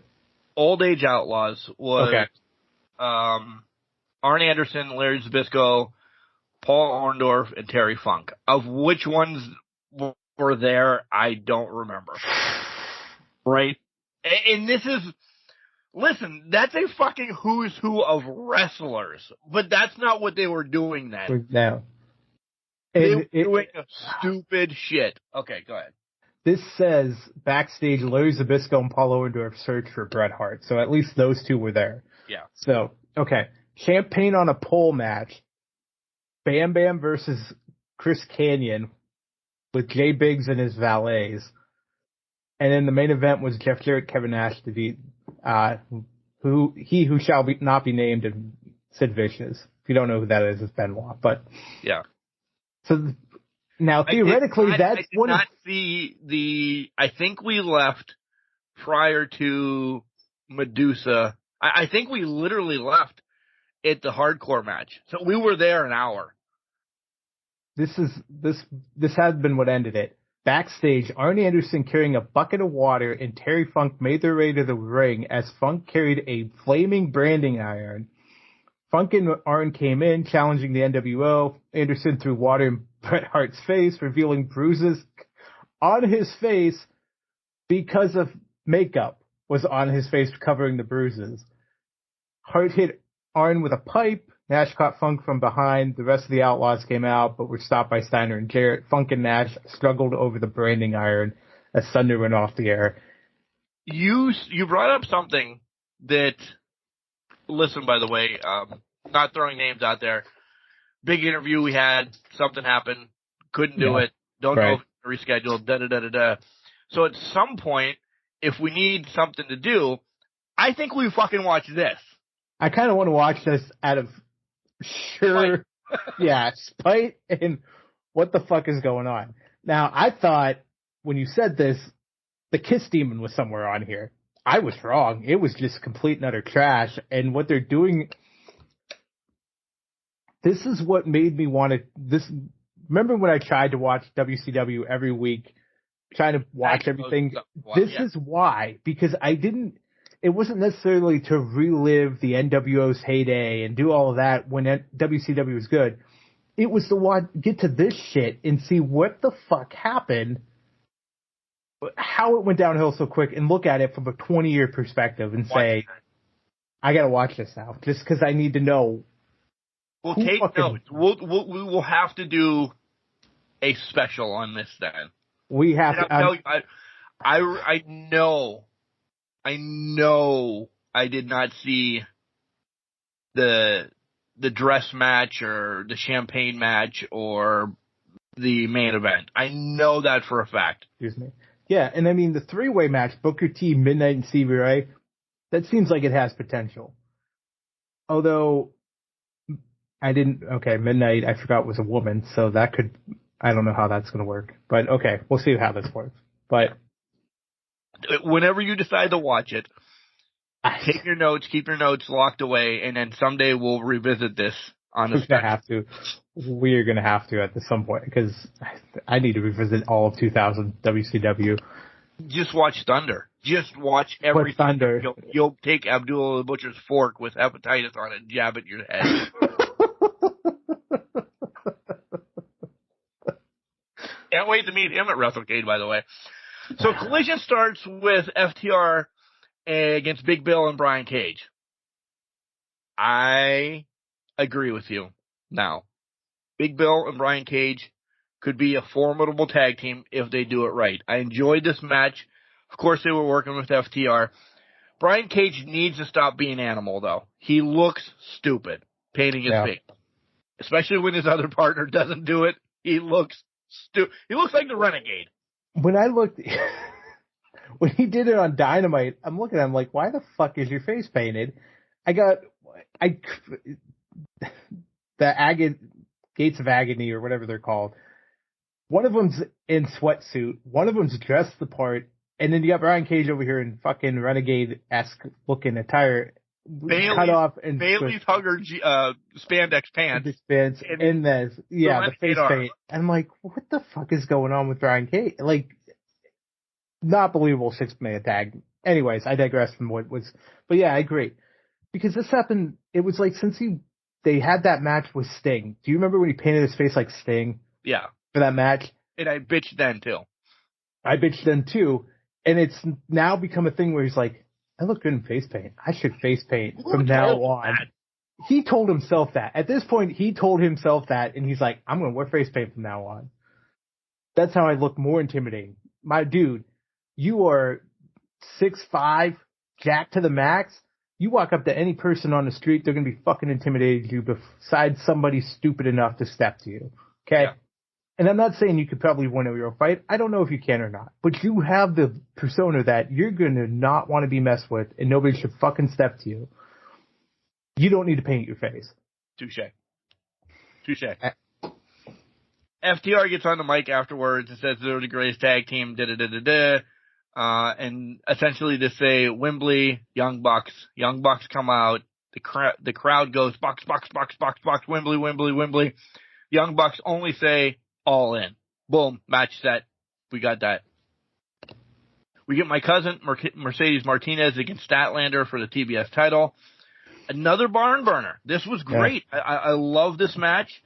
Controversy at the end, but essentially, listen, we have to carry this a little bit longer. Diamante comes out. I love the swerve where she stays with essentially Martinez. Toni Storm upset that she's not having a title. She's now into this. They're essentially scrapping the Outcasts very quickly. Ruby's always going to be green, blue, Ruby, whatever. Saraya, I almost said Paige. Saraya hasn't been seen essentially in 2 weeks again. So Toni Storm's now Marilyn Monroe. I understand she just got a movie or something she's doing. Right. I don't know. Like, it just seems like it's gone. Samoa Joe against Serpentico. 2 moves and this is done, and then Samoa Joe does a fucking promo for 10 minutes, calling out CM Punk essentially. Just let him do the promo. Why are you dragging Serpentico come out to get punched in the face and then the Karakuda clutch or whatever the hell he calls it? It's got to be in Serpentico's contract where he gets on TV at least twice a year. My God. Jay White against Metalik. Again, they're trying to make Metalik something because he was Lucha. Still, all that. This was supposed to be a big win for Jay White. It seemed like it was a dark win for Jay White. To that point, Metalik was last relevant when the Cruiserweights had their own show. Right. In WWE, and then when they lost that, he lost all of it to Lucha House Party, and then it just fucking boom. It went down the hill quick. He's a talented guy, and he was very talented in Cruiserweight Classic, but no, doesn't do it. Maybe because we have all these Cruiserweights flying around AEW. Gravity and yeah, I know. As much, I'm 5 in now, so I'm burping a lot. I apologize. I've been doing it the whole night. I'm sorry. As much as I don't care. As much as I get on Gravity, his stick is stupid, but he's a great wrestler. Van Kingo, Serpentico, like, let's create a Cruiserweight for these guys and throw Metalik in there. Yeah. Throw Pac in there, but he's injured right now. But it just didn't fit. I would love, can I say this real quick off your point? I would love for them to create a Cruiserweight show to spite WWE and have it be more successful and get more views. Unbelievably more successful right now, I think. Yeah. Kill right now. It would kill, absolutely, and people would turn in to watch it because they're like, okay, there's a Cruiserweight title, let's go for it, let's do this. It's not watered down. They're allowed to cook. Wrestlers are allowed to cook in AEW. You're allowed to do what you do in the ring.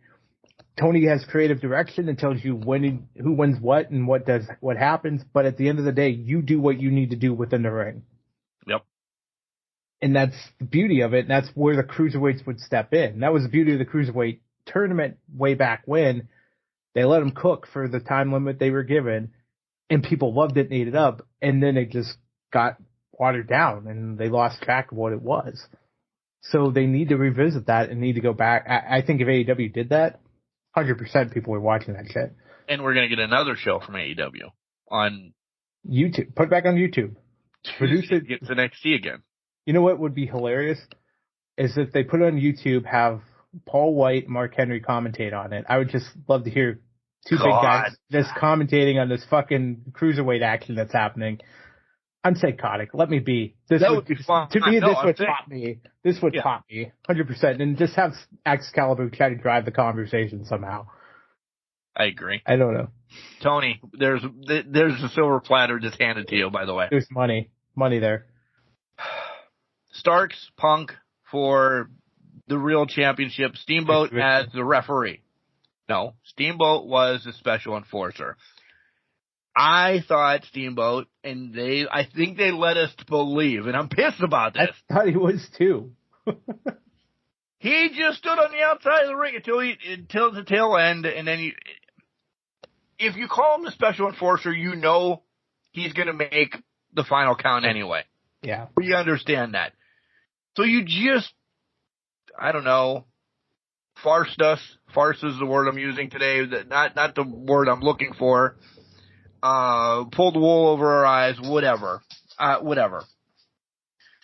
Punk wins another good to great match. I'm not saying it was the best, but good to great match. Steamboat gets attacked, and then we get a lot of willy-nilly stuff afterwards. I don't know if I needed this, honestly. It just, to me, it's getting Starks out of the way now. Yeah, I know he did. His next thing is going to be with Legends. He attacked Steamboat. Yeah, I saw the clip of him attacking Steamboat, so I knew that happened. I feel like it was just to establish Stark as a heel more than put Punk over. Steamboat just happened to be there just to be knocked out. Yeah, he was there. Plus, it gives Starks more heat if he does it that way. I mean, they weren't going to give him the real world title because that's Punk's cashing that in at fucking Chicago. Whether we want to admit it or not, it's going to happen. So against who though? That's the key, and they've double booked themselves now. And how does that play into everything going forward? So let's go to Dynamite. I was going to say, might as well go Dynamite. Any question? Any answers? A lot. I don't know. The Jericho meeting was too long for me. Everybody didn't need their piece. Agreed. It just needed Especially to be. Ty. I apologize. Ty had one of the longest just was one of the longest ones in there, and I'm like, I think she forgot what she was supposed to say. And probably. She just rambled. You know what? That's probably, it is what it is. I think it should have been, two guys left. Cool Hand and Magic Mike, or Magic Matt, or whatever the fuck his name is, Daddy Magic, could have literally said their piece left. Done. Yeah. Ty and Anna Jay, same thing. Just done. Go, or done. leave in a matter of 2 minutes. Exactly. Foregone, matter of minutes. Then you can have Hager, Garcia, Sammy. The three players give their shtick why they need to leave and walk away. Danny's was good. Hager's was good. Sammy's was perfect. Garcia's was good. The dance at the end to mock him, fantastic. Right. Was not I don't know why I didn't expect him to actually fucking do the dance, but he did it. And I'm like, okay, this is fantastic. Good job, Danny. But Sammy's was probably, no, you know what? I'm going to give credit where credit's due. Daddy Magic Matt Menard had a fantastic promo to walk away with because he brought in the real life. He said it, I stood by your side when my wife was giving birth, and it ended up being he missed his child's first steps because he was in blood and guts. He missed a lot of first milestones, but Jericho saved him from the brink of bankruptcy when they were let go from NXT. Kevin Steen made the call to get them where they needed to be with Jericho. Jericho liked them so much he got them into AEW, saved their families. Cool Hand and Magic had a great promo, great story to build off of. But to me, they just needed to be together, package it together, and bust out. But Sammy, to your point, he had one of the better ones, and he didn't say he was leaving his side. He said, figure your shit out, and I'll come back. Maybe. But the inner circle vest, nice touch on that. Nice touch. I love that. I was hoping you were going to bring that up. However, let me say this. They should all have gone their own separate ways. Because later on in the night, Anna and 2.0 are still together. I think Anna should have went in the back and, I don't know, she was being publicized in a red outfit the whole night. And I understand. They're promo shots, this, that, or the other. I think that little separation would have made more. To me, those three are still together, clinging on to something. But I still like that, though, because the JAS, Daddy may have fractured himself, and I'm calling Jericho Daddy at this point. Daddy may have fractured himself from the group, but the group still has the cliques within itself that are still holding strong. So, I understand. J 2.0, okay, go ahead and finish your point then, because I just want to see where you're going. Yeah. My thing is, I haven't seen Cody in a while. I can go up and give Cody a hug. Cody Hetrick, by the way. I go up and give him a hug. We're still friends. In passing, we'll say hi. I think that's like, they can still be friends, but 2.0 shouldn't have come out at least tonight with Anna to show more separation of the JAS. That's fair. That's fair. I think to that point, I just stick back to, you had those cliques within the clique. I get it. Yeah. Yeah. I think that's where they went with that. Because to your point, I think that's what's going to happen is a lot of them are going to go their separate ways. You're going to have Anna and 2.0, they're going to go their way. You're going to have Sammy and Tay, obviously, because if they didn't, that would be weird in its own right, go their own way. But there's still that connection between Tay and Anna. Then you're going to have Hager do his own thing, which I'm assuming is retire because I don't know what else he would do in AEW. And then you're going to have Garcia, who may just become a wrestler again because he said it. I became a sports entertainer because of you. And now I'm pretty much like lost. You know what I mean? He's lost in the shuffle again. But like, I am glad though they didn't let Jericho talk that much. I am too. I do like that. Right after the commercial break, Don Callis is back there. Jericho's making a decision next week. Is this going to be a swerve? All of a sudden? Well, maybe, because there's rumblings that's to catch the Jericho at All In. Yep. Is that the play here? I think, I'm going to be honest with you. If it is, I think that's dumb. I don't think they should do that.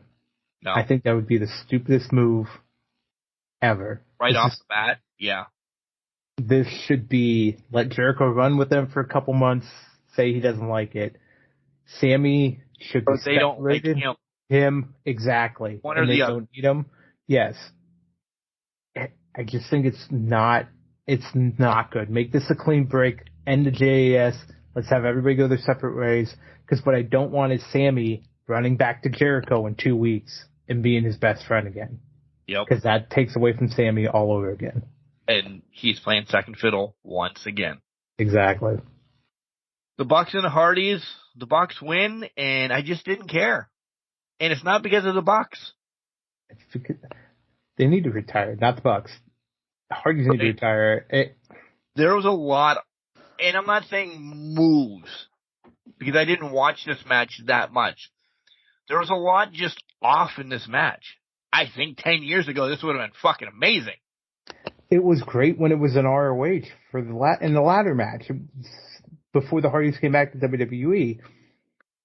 To me, I think the Hardys unfortunately have to change their style to match what their bodies can and cannot do. You guys are brawlers now.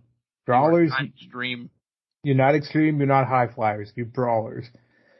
And if they go to that, if they turn into that, I think they could have some longevity. They could have some things that could make sense because they're two very talented individuals in the ring. But Kelly's off. Go drinking. I don't blame her. We've been drinking since 6.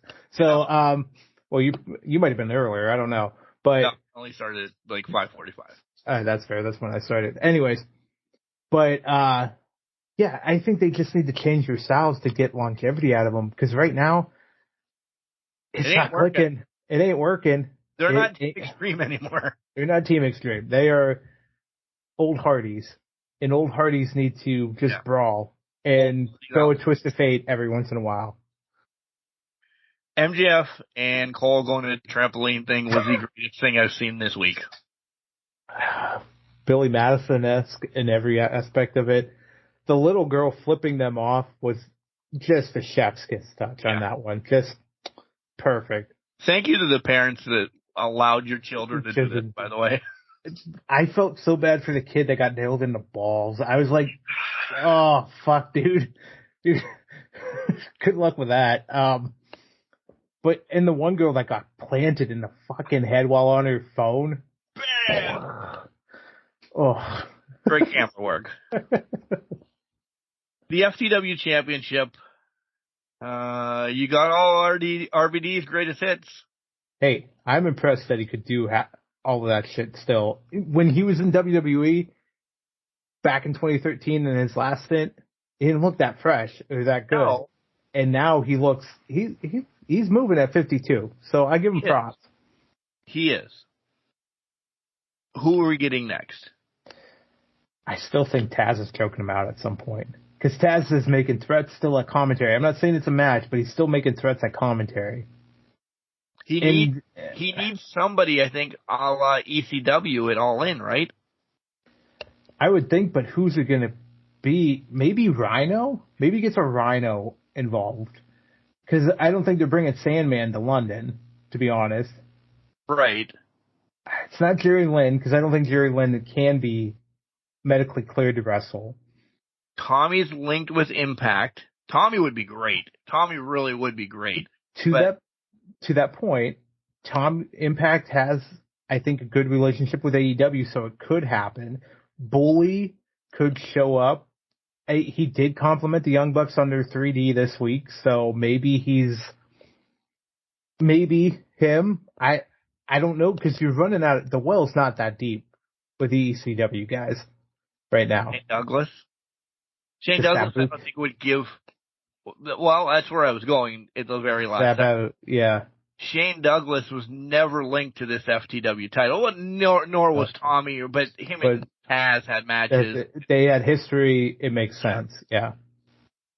Sabu was recently on AEW. Yeah. But can he wrestle? One more. He can brawl, probably.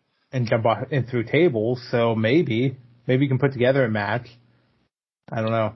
Yeah. I don't know. Maybe they throw the curveball and Goldberg's coming after it. Oh, fuck you. It ends with Taz choking him out and Hook returns.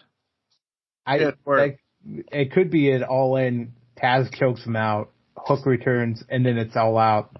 Hook and Perry for the FTW title.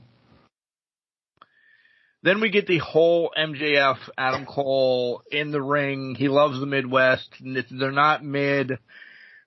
We get the Hogan snorting them. This was unfucking believable. They're fighting for the ROH titles. It's not been official yet, but I imagine by the time you listen to this, it will be. They're going to fight for the ROH titles. Yeah. This is where the turn happens. Is it the turn, or is it 0 Hour where everything floats? Because we had... Well, yeah, 0 Hour. It was like, somebody lets the other team beat the Christ out of them, that they get to the ring, and then it's an easy victory. I'm saying I don't even think they turn on each other. They end up losing somehow. Maybe this time Cole is the one that gets pinned for the ROH titles. Now... 0 Hour happened. They both wrestled a match. They did not come away with the titles. They are both angry and pissed at each other because we've had MJF put the diamond ring on. We've had Cole pretend like he's stabbing him in the back when they gave a hug. These two are plotting. Cole left the ring this time around with his eyes on MJF. He has always done that. He leaves his eyes on MJF. So, to me, This has now become, they lose the ROH title match as a tag team, everything implodes in the world title match in the main event. It's not I don't think it's during the tag title match. I think they generally just start hating each other and they do whatever they can to win in the final match of the night at All In. And that carries over and boils over to the next week or whatever they want to do. Who signs with the Kingdom? And I don't mean signs with them, but who goes with the Kingdom? Because there's no way the Kingdom isn't with this whole thing. I think this is MJF. Showing old school Adam Cole with the Kingdom. I'm lingering where I'm showing you my hand pretty much. My hand's playing this is MJF written all over it because he's playing too many games. Yeah, he's fucking calling out and calling Roddy Strong every name in the book besides bland white guy and whatever white people do when they go cry in their rooms at night listening to Taylor Swift. Shake it off. Shake it off. He's got to shake it off. This is just MJF manipulating the situation all the way through. The Kingdom's with MJF. Roddy's with MJF. This smells MJF 100% of the time because he's the one to go get guys to do the bidding. Yes, Adam Cole's done that in the past. Adam Cole is not playing at the same level MJF is right now. Right. It's exactly where I was. Exactly where I was. So I won't beat it anymore. Beat it. BCC against the Lucha Brothers. Again, another match where Yuta makes more sense.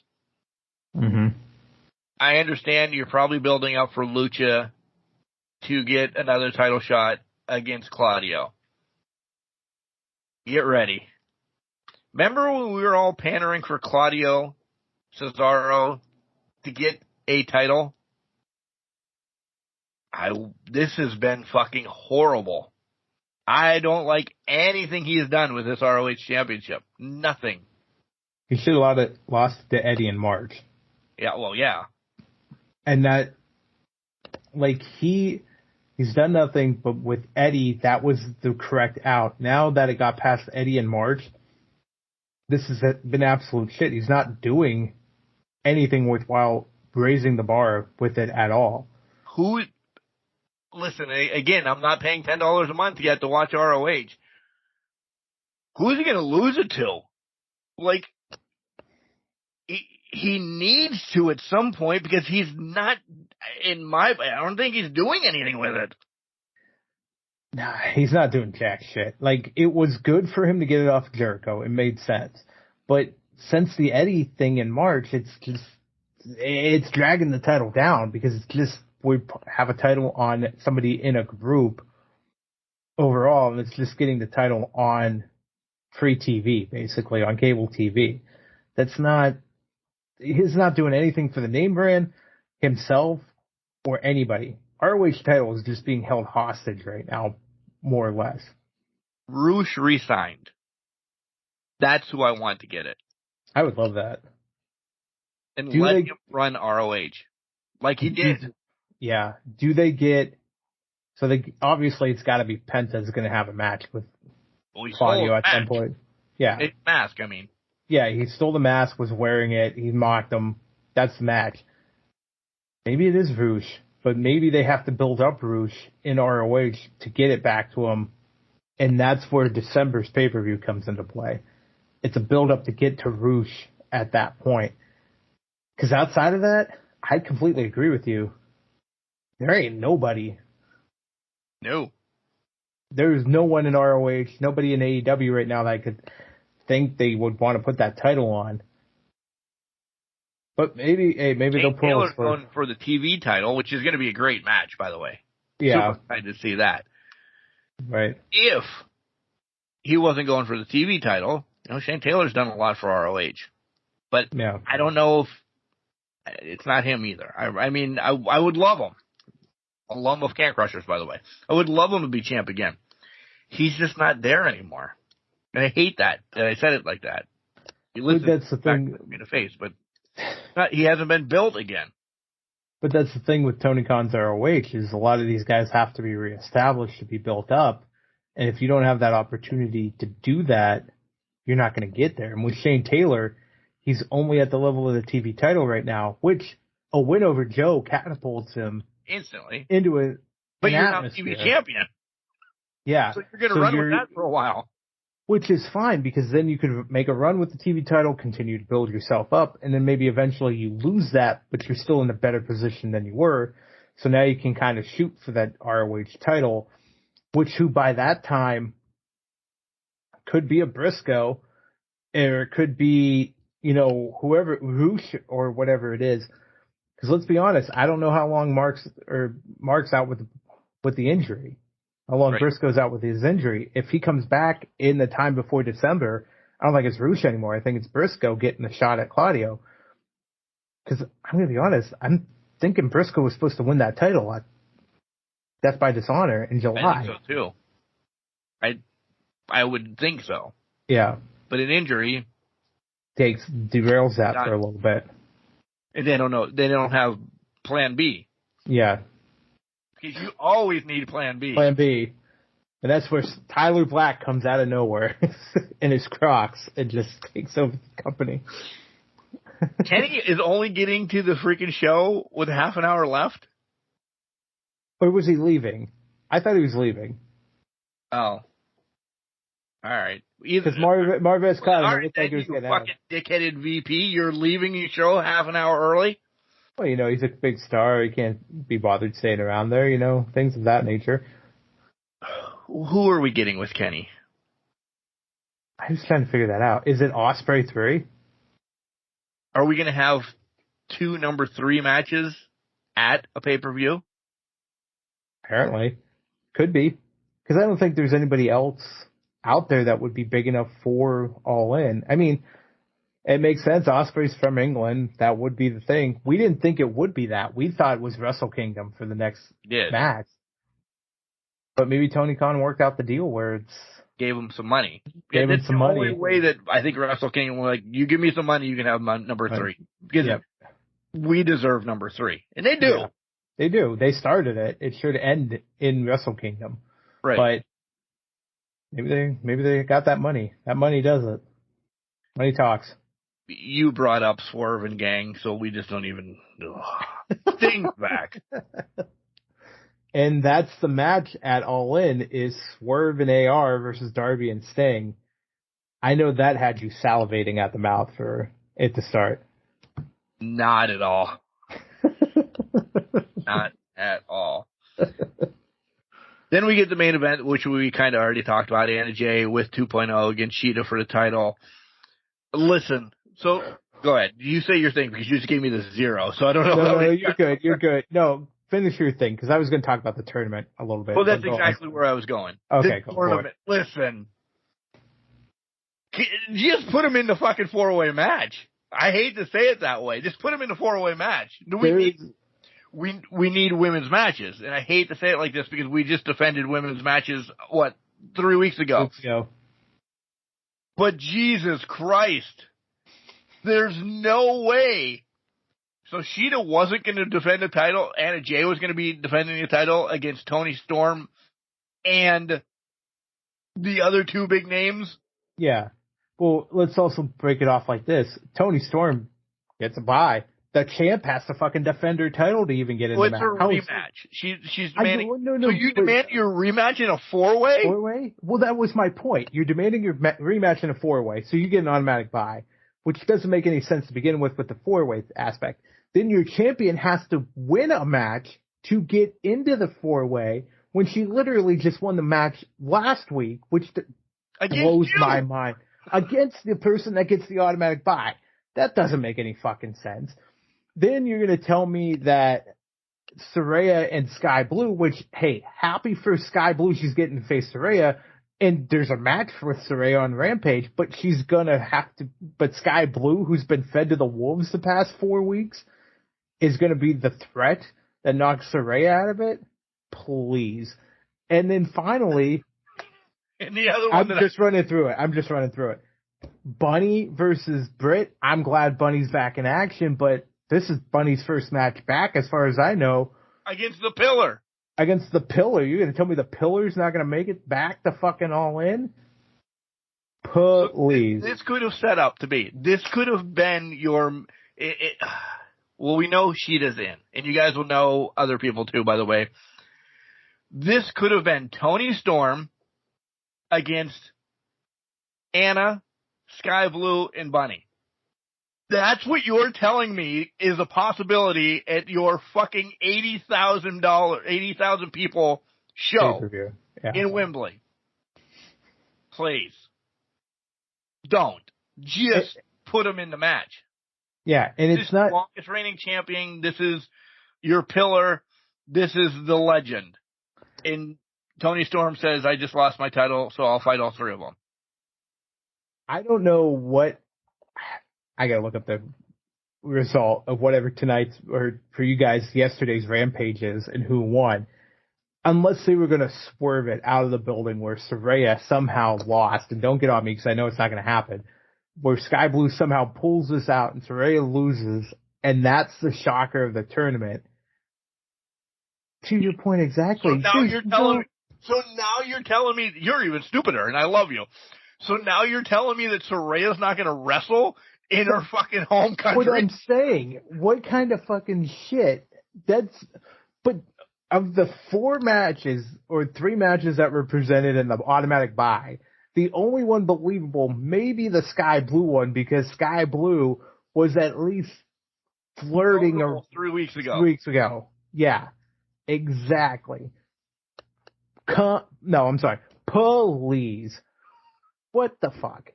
Come on, man. Pull your heads out of your ass. You could not build up any more women. When you knew this was coming up, this had to be your plan. You couldn't give me 3 other women that at least could sniff it and make it believable. Even Stat to take a loss in the tournament. It's a tournament to get a heavyweight championship match. I will take that. Or how about you have the trilogy of Britt and fucking Ruby? Whoever wins gets in. And then there's a little bit of all 3 outcasts are in there. What would happen? Yes, exactly.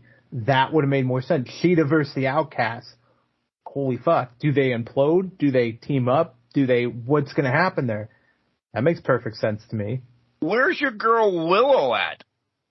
And I'm not saying it's mean towards her, but she's on a win streak in ROH. I understand she's being kind of delegated, and I'm not saying it meanly, but to ROH, her and Athena are doing her own thing. But,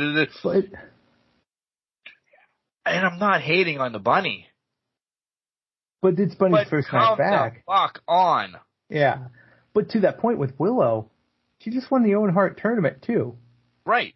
Are we not honoring this again? This is now thrown to the wolves. Ricky Stark's doing more than Willow is, and Willow now is facing your cousin next week with Stat. Right. I know that for a fact. So now, why is my cousin in this then?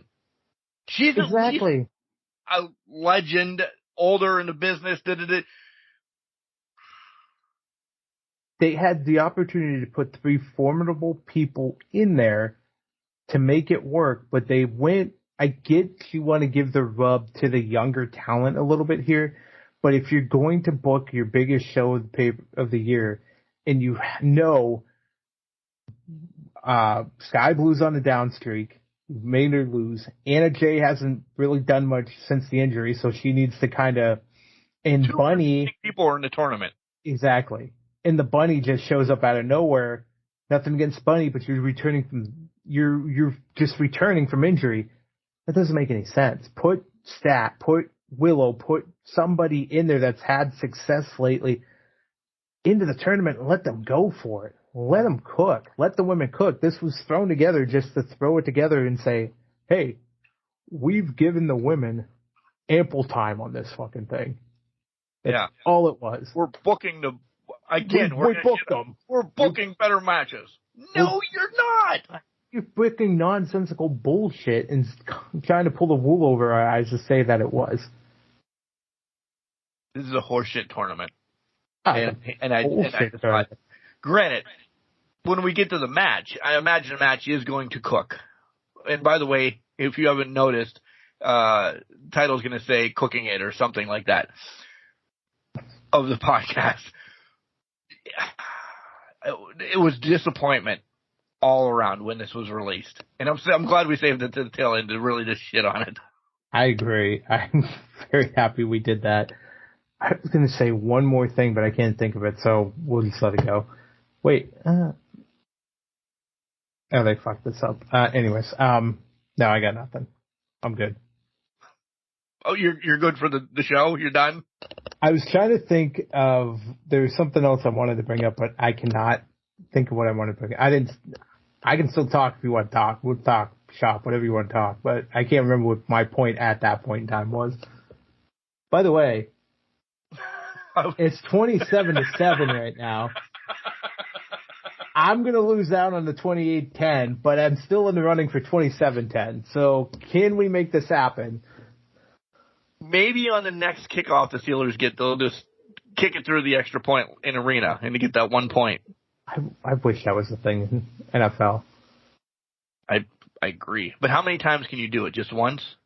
You get the 1 point. Once a half? The yard line? No, every kickoff. You can do it every kickoff, but you can't keep kicking 1-pointers. Like if you I agree. He would just keep drilling them. It would be like 3-0. Well, that's what I mean.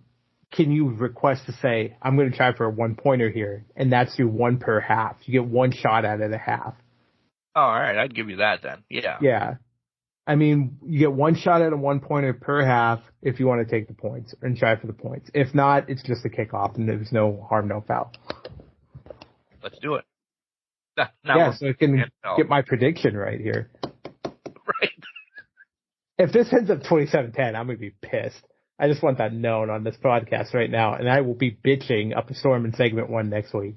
It's halfway through the third quarter. I can't imagine it's going to end this way because you, me, Brown Stoner, Vaughn Stoner, Strobel Stones are all in the game right now. Like, I don't know anybody in this game right now.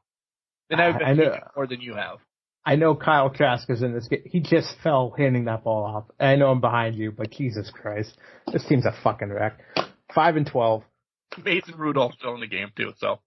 Mason Rudolph's gonna get the credit for this too. Fantasy quarterback this year. Hey, I hope you draft him in our fantasy draft. Paw Patrol's taking him this year. We got nothing. I have to edit because I am heading to High Ground Professional Wrestling today. If you aren't doing anything, get to Mayfield. It is Summer Meltdown. You are getting a hair versus hair match. You are getting a street fight. You're getting the start of the High Ground Junior Heavyweight Tournament. A few tag team matches involved as well. And shenanigans awry. I will promise you that. I am not the one having my hair cut. So I'm happy about that. And hopefully you don't get jumped outside the arena again. I know.